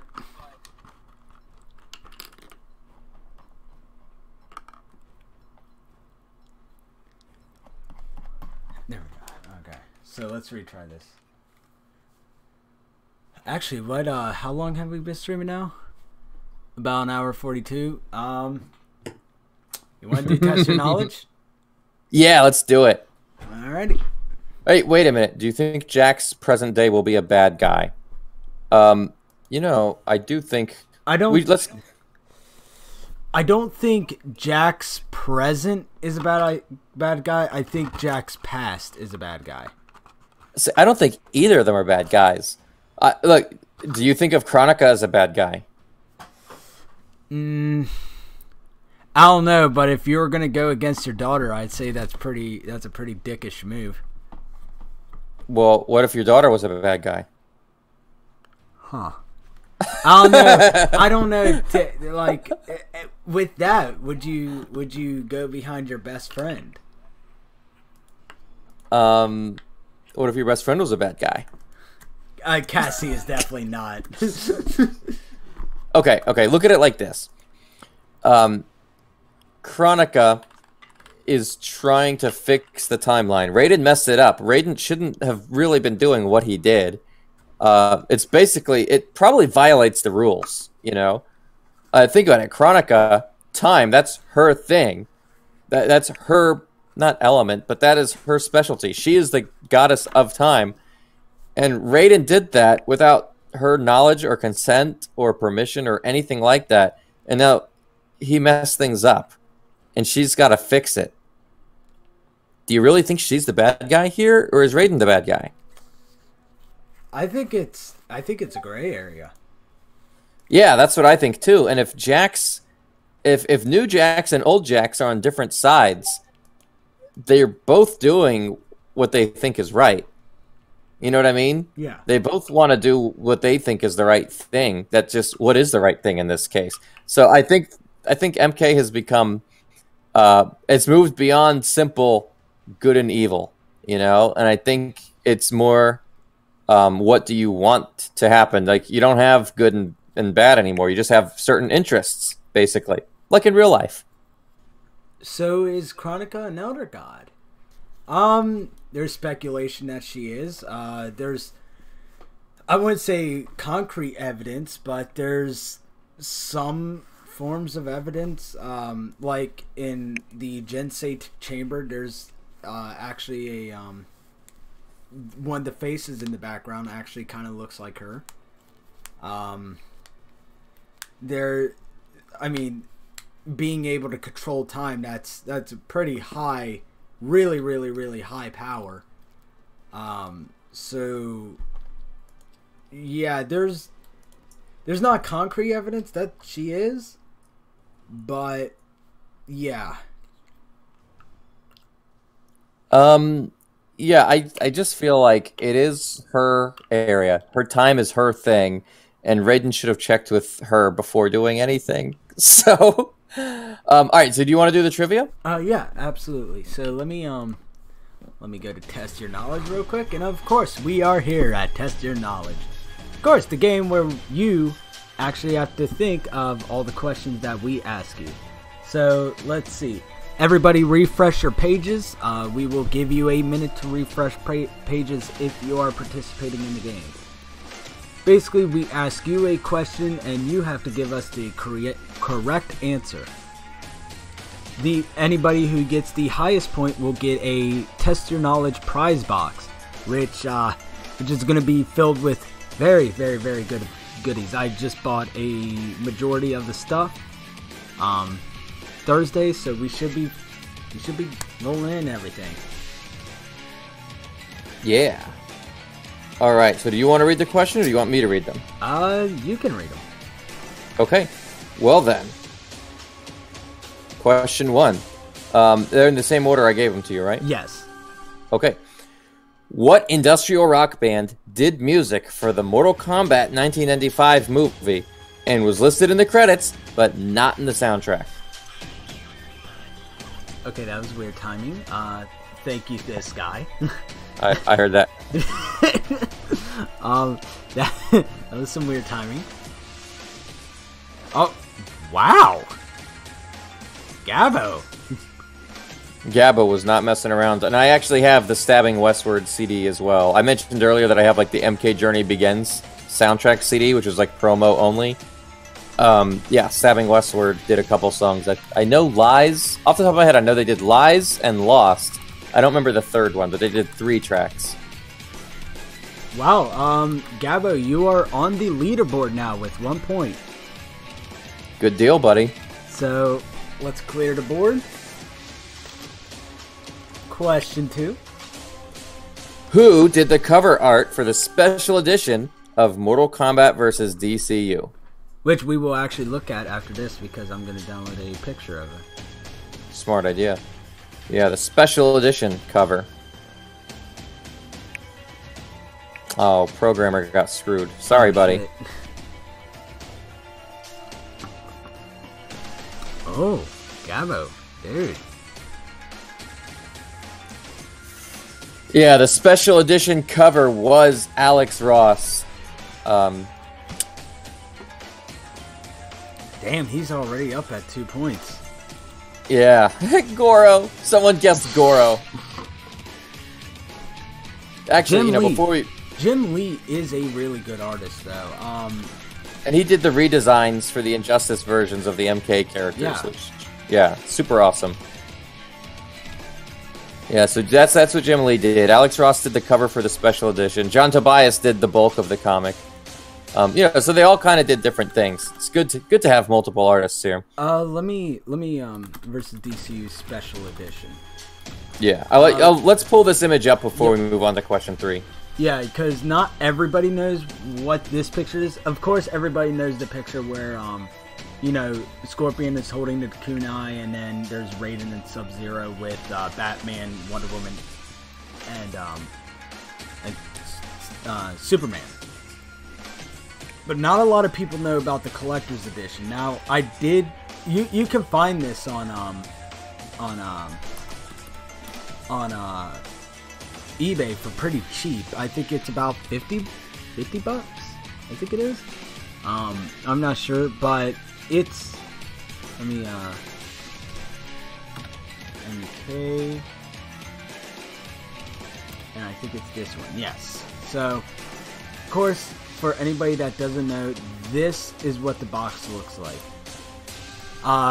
It has the lightning in it, and instead of using just normal DC, like what they look like in present day, they use the Kingdom Come art style.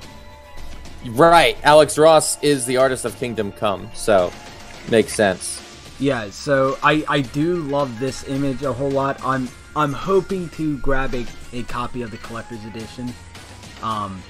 This is absolutely amazing. Now, Nate asked, do you have the collector's edition? Yeah, I have both. Oh, both. Mm-hmm. Yep, actually, I don't know if Fatal Kate is still in the chat or not, but when I first got the game, I just went with the collector's edition. But about a year ago, I guess it was me and him and a bunch of others, like Total MK was there and MK Universe was there. We were hanging out in Chicago for around Kombat Con, and Fatal K took me to one of his favorite stores, Disc Replay, and I found like this, what is it called when they go gold? Like the best hits, the greatest hits version? Yeah. I got the greatest hits version of MK versus DC too, while I was there with Fatal Cade. Yeah, that's the, well, see, and that's why I was about to buy a PlayStation 3, because for anybody that doesn't know, I actually owned, for the PlayStation 3 era, I owned Mortal Kombat vs. DC Universe, the greatest hits version, the Mortal Kombat Complete Edition, and the Mortal Kombat 9 regular edition, that I need to collect the Mortal Kombat 9 greatest hits edition. So that's basically what's going to cover all of my PlayStation 3 era collectors. That and then the collector's edition of MK versus DC. You know, speaking of Alex Ross, or should I say speaking of C2E2, I don't know. But Alex Ross had a booth at C2E2. So how about that? In fact, I remember walking Fatal Cade by there. He does a lot of Marvel stuff. He does a lot of DC stuff. He does a lot that aren't either. But I keep on going by the Alex Ross booth year after year, looking for a Mortal Kombat versus DC print. I want like a full-size print of this cover, and I just can't get one. This guy says it's hard to hear you, mate. So do you mean me, Tabmok 99? It's hard to hear me, or are you talking about survived combatants? Is it hard to hear him? That was probably because I was so far away. I was looking at what editions I had of the yeah. If it's not copyrighted, I can check it out. Because yeah, I already got hit with a not a strike, but a copyright claim for the 500 thing. It was originally because I used C2E2 footage for the whatever, but they retracted that. But yeah, copyright issues are always an ongoing difficulty for us content creators, because we want to just show off like a brief little thing, like a tiny little thing of somebody else's work, which actually is good for their brand, and then we get a strike. Yeah. Great. Like, thanks. We're actually trying to help promote you guys, but that's all right. Oh, should we do the third question now? Yep. I forgot. I completely forgot we were doing this. Yeah. Okay, ready? Mm-hmm. What Mortal Kombat character is on a mission to slay demons in order to cleanse their soul?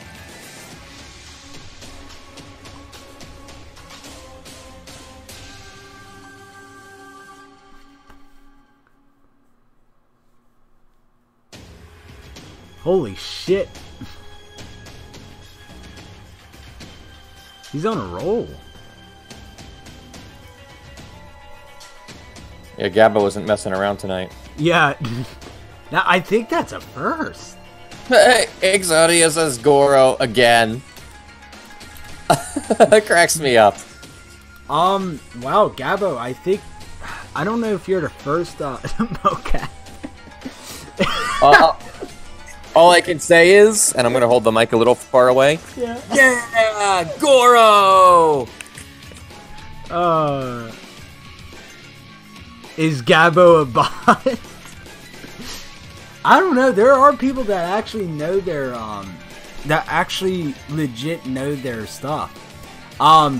Because I don't think anybody knew, Tabmok's, first question.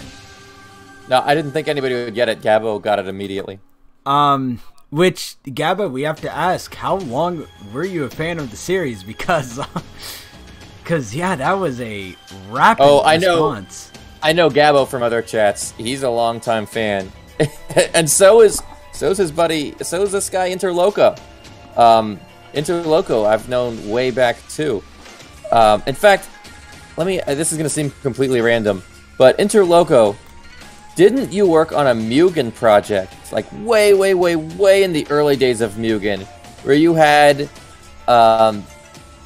like cartoony versions of the MK characters, right? Like drawn in the Street Fighter or King of Fighters style? I thought that might have been you.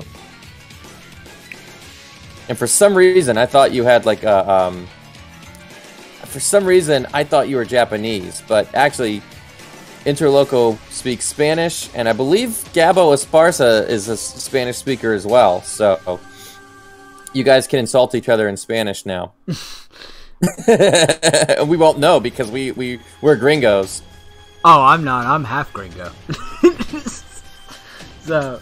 Oh, that's right. You're fluent, aren't you? Not fluent. I'm I can read Spanish, but I can't speak it. It's really weird. Well, whenever I read Spanish, I try to do it with the Spanish accent, even if I don't know what I'm saying.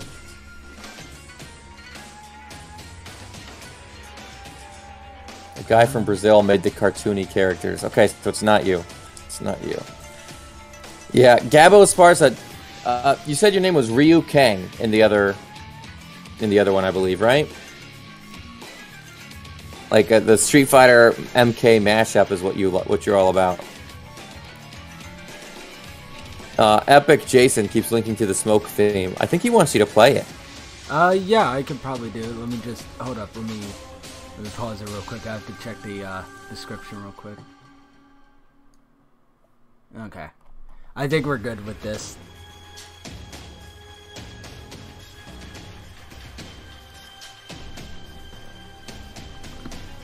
I need a contact stat again. See what he's up to. It's the Smoke song? Yeah. Yeah. Like what Smoke would sound like if he was on MK Conquest. Yeah. This actually doesn't sound that bad. I actually dig this too.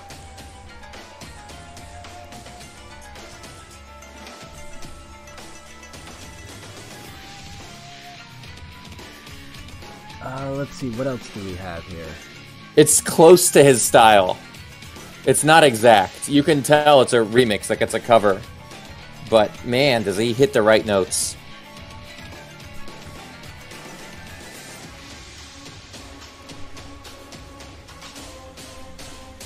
Yeah, this is actually really good.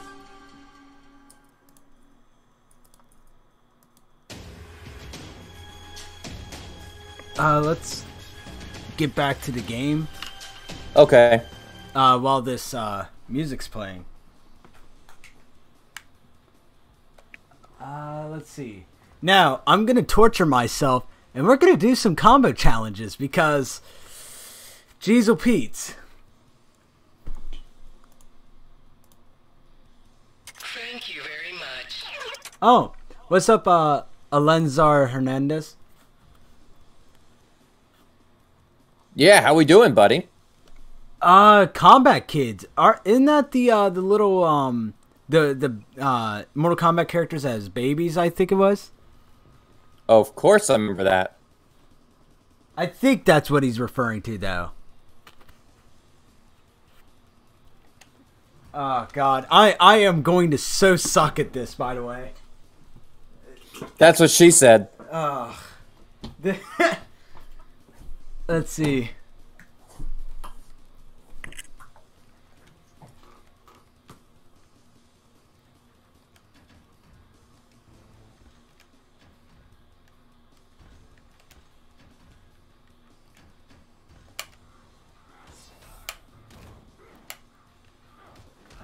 Okay. No.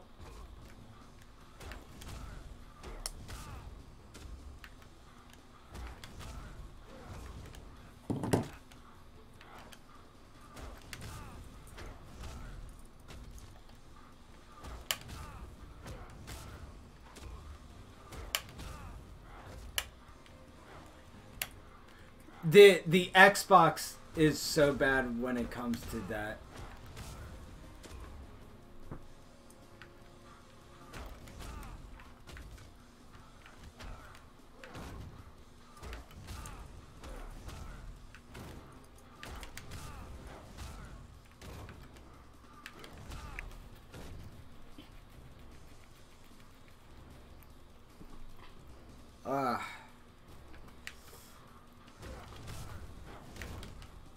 You know, technically, Skullface, Kid Thunder isn't Raiden's son.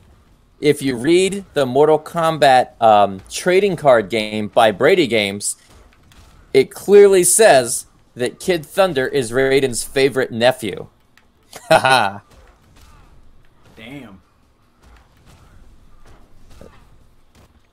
That's Tabmok trivia for you right there. Let's try another trial.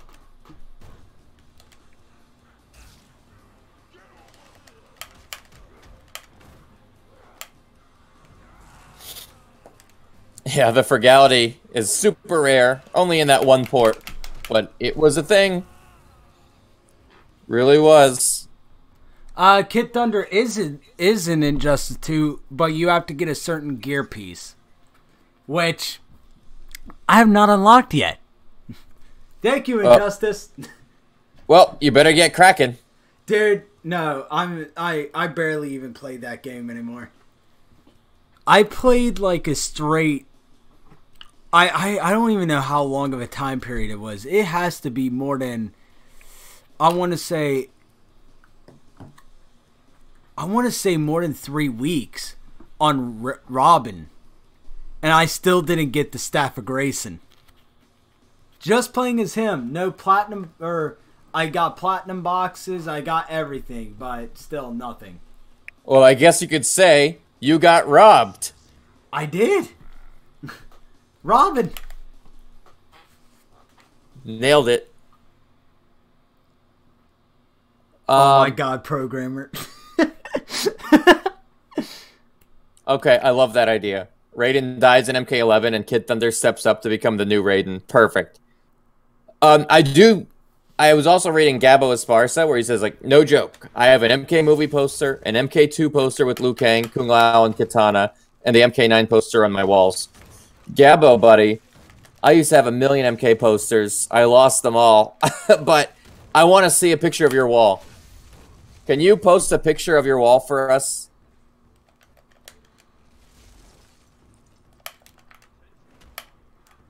Also, Epic Jason, I want to see a picture. I want to see a picture of your poster.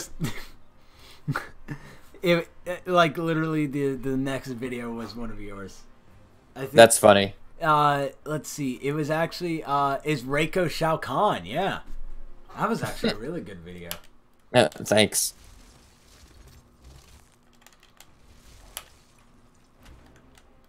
Yeah, I love that one.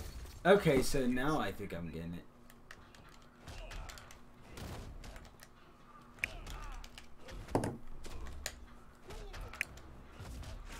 Yeah, post it on Twitter and then just link to your tweet from here. We'll check it out. Let's see.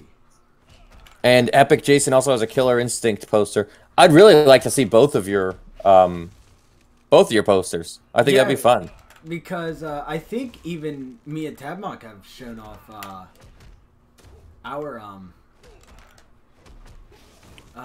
damn it. We've shown off bits and pieces of our collection before. Yeah, because I know I've shown my full collection out. My full collection. I don't know if I could do that. That's a pretty big undertaking. But speaking about collection, so I'm going to be working on a project. I'm actually working on a lot of projects. You know, with the noob smoke render.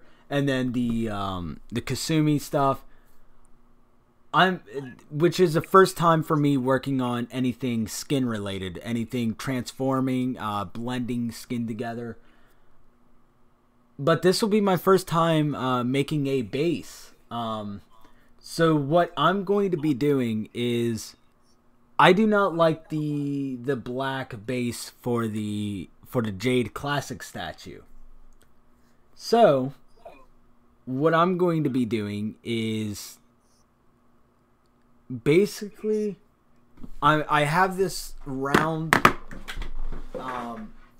my grandfather works on speakers, custom speakers. They use amplifiers and stuff like that, and he has leftover wood. Well, with one of the leftover woods, I'm gonna make a base out of it. And of course, I've already measured out the holes that the stand will have to be on.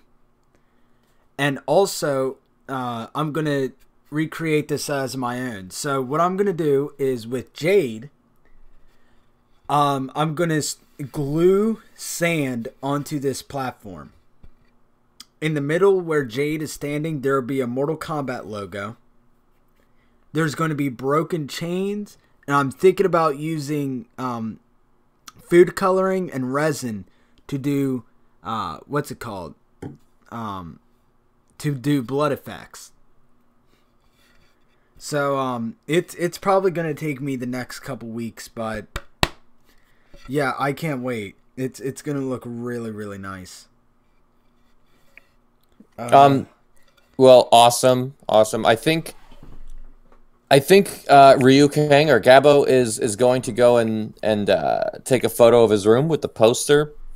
Epic Jason, that would be cool then. If you can't find a link to the poster, you can feel free to post a link to your statue. We'd love to check it out. You could also take a picture with your phone real quick if you can. Josh Skirbunt says, "Hey, you're speaking my language."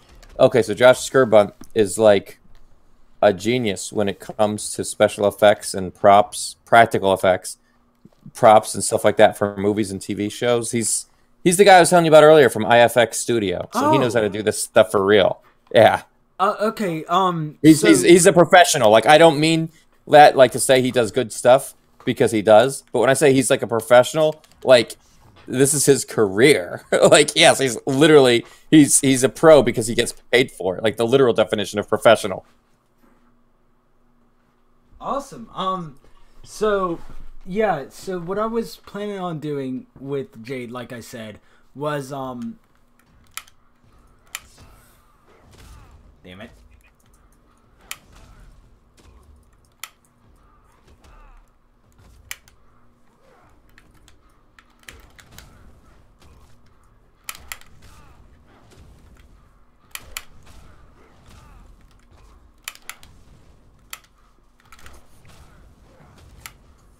Okay, I'm trying to decipher these emojis. I see the monkey covering up his eyes, and then I see two glasses emojis. I am so lost. I am not decoding these emojis well. Open.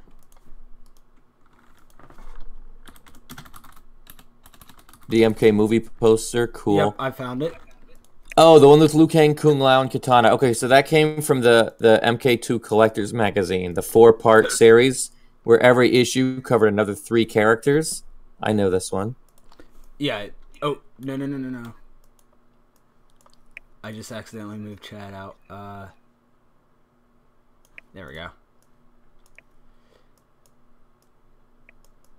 Yeah, so that's one of his posters. Which actually looks pretty fun. Well, if you scroll down, you'll see the other one. Okay. Oh wow, that's from Malibu Comics, is it? That's actually from a 4-part magazine series, the MK2 Collector's Magazine. There were 4 issues. Each one covered 3 characters. So when you bought all 4 parts, all 4 issues, you had basically everything you needed to know about MK2. Huh. Let me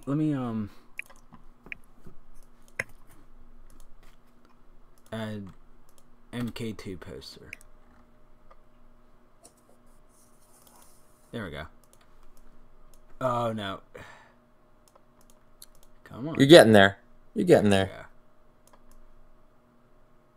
So yeah, which these are actually pretty good posters. I tried doing the Mortal Kombat 9 poster, but the glare got in the way. Is that the one with all the characters, or like just Scorpion and Sub-Zero?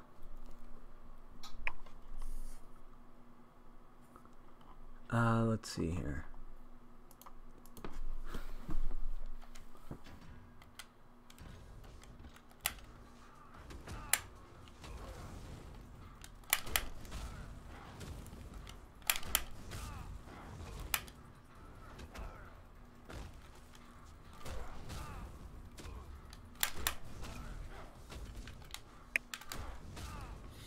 Remember MK The Journey Begins? Oh, yeah.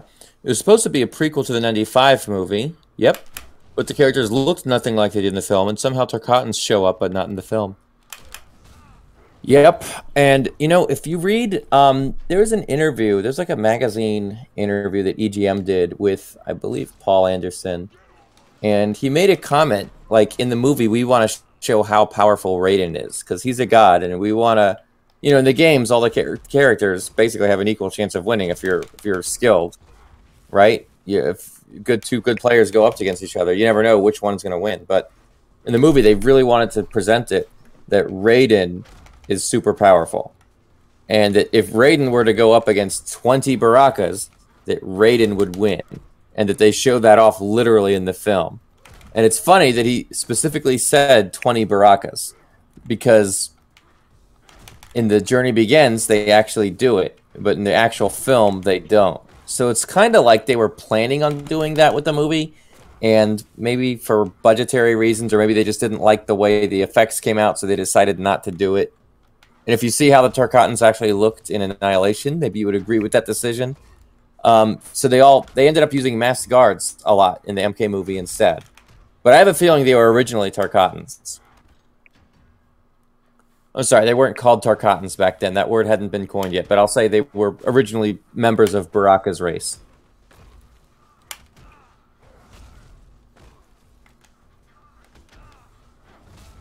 I mean, just putting together what happened in The Journey Begins, what happened in the movie, and reading the interview, and kind of putting the pieces of the puzzle together, that's how I think it went down. You know what I mean? Oh, the Fulgore poster. Look at that. Oh, let me check this out. Yeah, it's on Pinterest. Fulgore is one of my favorite characters on Killer Instinct. I mean, I main Riptor. Dude, Killer Instinct had a robot character before Mortal Kombat. Look at that. Fulgore was out before Cyrax and Sector were. So that's the poster that he has. Yeah. Huh. Well, I can't actually get that because of the how fucking Pinterest makes everything impossible. Hey, but you know what? I have a secret. Screen share? No. Oh. That's a good idea. You know what? That's probably a lot easier and faster.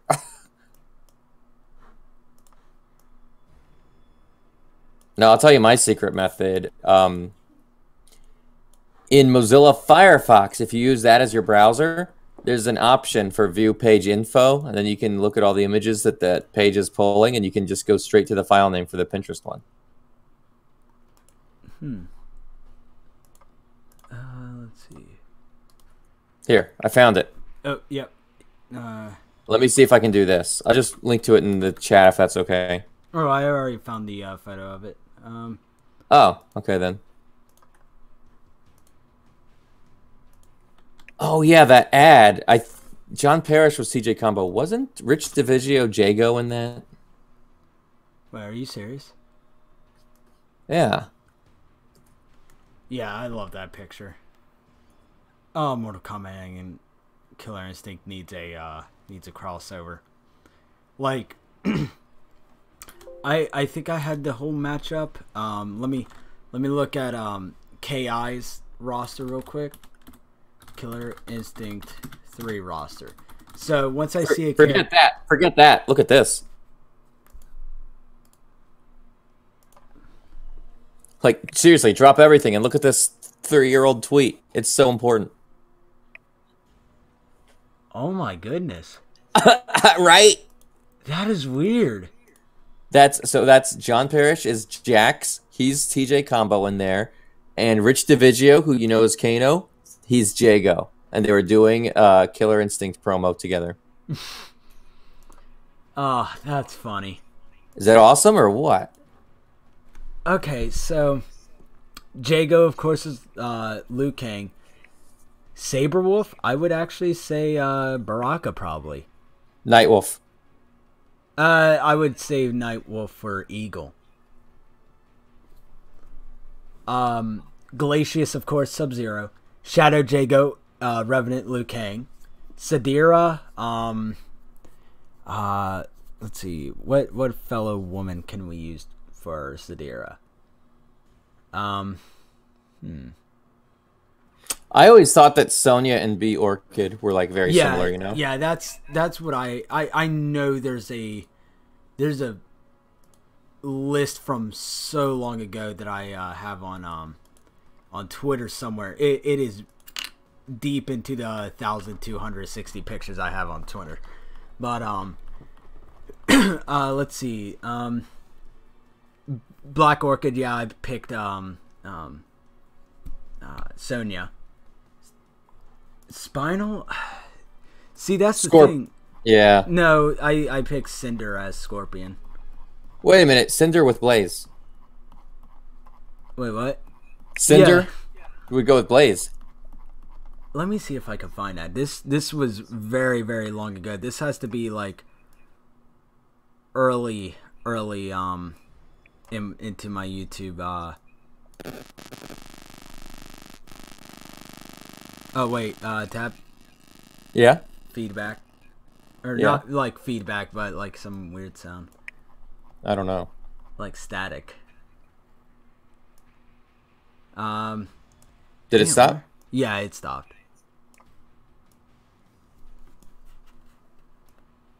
Huh.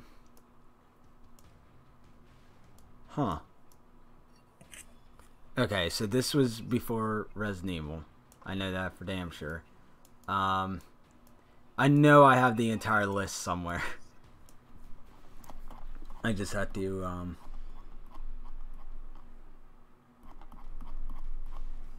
Actually, I'm stupid. Why don't I do this? Survived Combat Killer Instinct. Okay.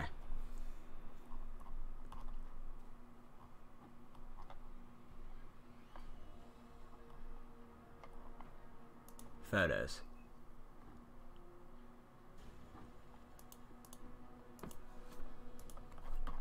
Huh. I guess I can't find it anymore. Because I had like at least 3 photos of it. Well, crap. Yeah, I know. I'm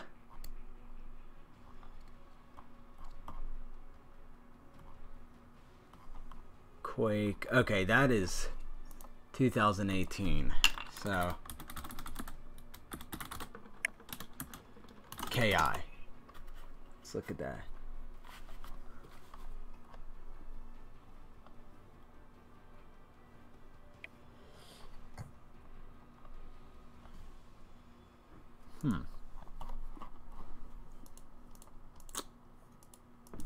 Oh, someone said Fulgor goes good with Triborg. I think I said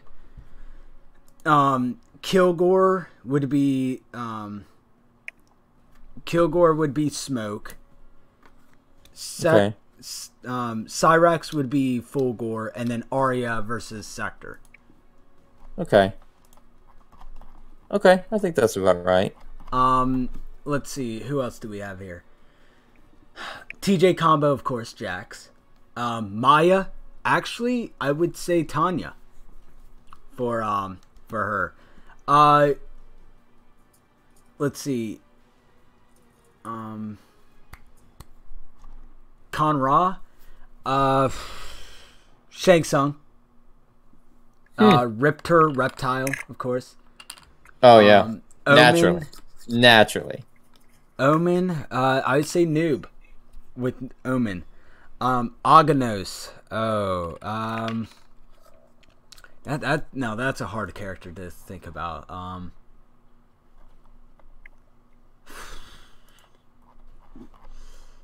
I'm still looking for these.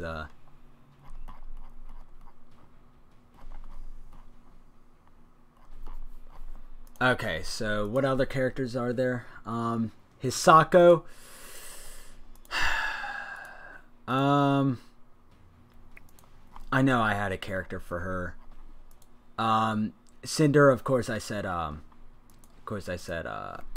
Scorpion. Now Kim Woo, in my opinion, Cassie Cage. For personality's sake. Tusk. Ooh, I think I had some for him, but I can't remember. Arbiter. No, Arbiter's not a. Mira, Scarlet, because they decided to retcon the taking the blood through the skin now. I did see somebody in the chat say that as well. Yeah, that Scarlet Mira. I'm kind of disappointed that they made her kind of like Mira now. Let's see, what else do we got? Of course, the main dude, Gargos, which people say Gargos, I say Gargos, of course, Shao Kahn. But yeah, Hisako, Tusk, Aganos, and I want to say Spinal are the people I'm having trouble on. I don't want to say Spinal and Quan Chi. No. Because, yeah, that kind of doesn't make sense. I mean, it kind of does. It does because with you remember. skeletons. Yeah, you remember like the MK Armageddon intro where Quan Chi was like manipulating those green skeletons? That was pretty badass. I could see Havoc versus Spinal. Yeah. Or, let's see. Tusk is a really hard character to think about. And I think I do have someone written down. Man, this has to be way long ago then. Because I'm up at 2017. Now, can you do me a favor and look at our private Discord chat for a second? Mm-hmm. There is a video that I want to get over to you. All right, so someone is asking in the chat, can you do a video about the history of Havoc? Trying to think of a good idea for that.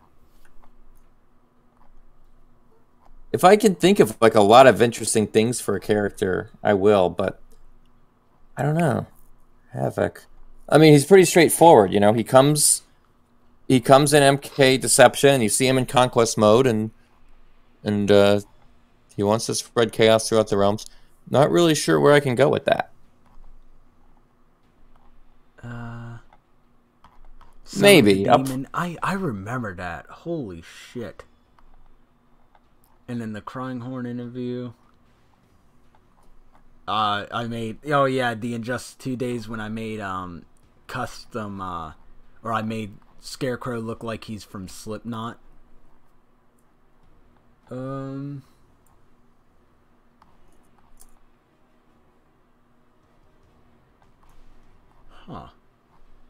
What's that? Oh yeah, and I also made Mortal Kombat versus DCU Catwoman in Injustice. Yeah. And Nightmare on Elm Street. Wait a minute. So programmer of video games is like, is it just me or does Jax's armor make him look like he's a full-on cyborg? You know, it's a little misleading, but yeah. Jax's fashion choice makes him look a little bit more full cyborg than he really is. I wonder if that was on purpose, because look, if you think about Jax's look here, he resembles a little bit more like Cyborg from the Teen Titans than he usually does. Huh.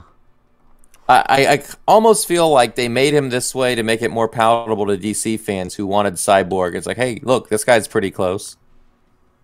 What do you think? Yeah, I'm fine with Jax, like on how he looks. I just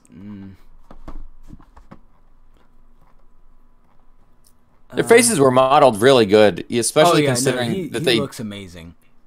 Well, you know, they're not doing face scans back in these days, but if you look at characters like the Joker, they can look like their comic book proportions. Actually, I don't know how they did Baraka. With all the face scanning technology going on, I don't know how they... Nosferatu mask, probably.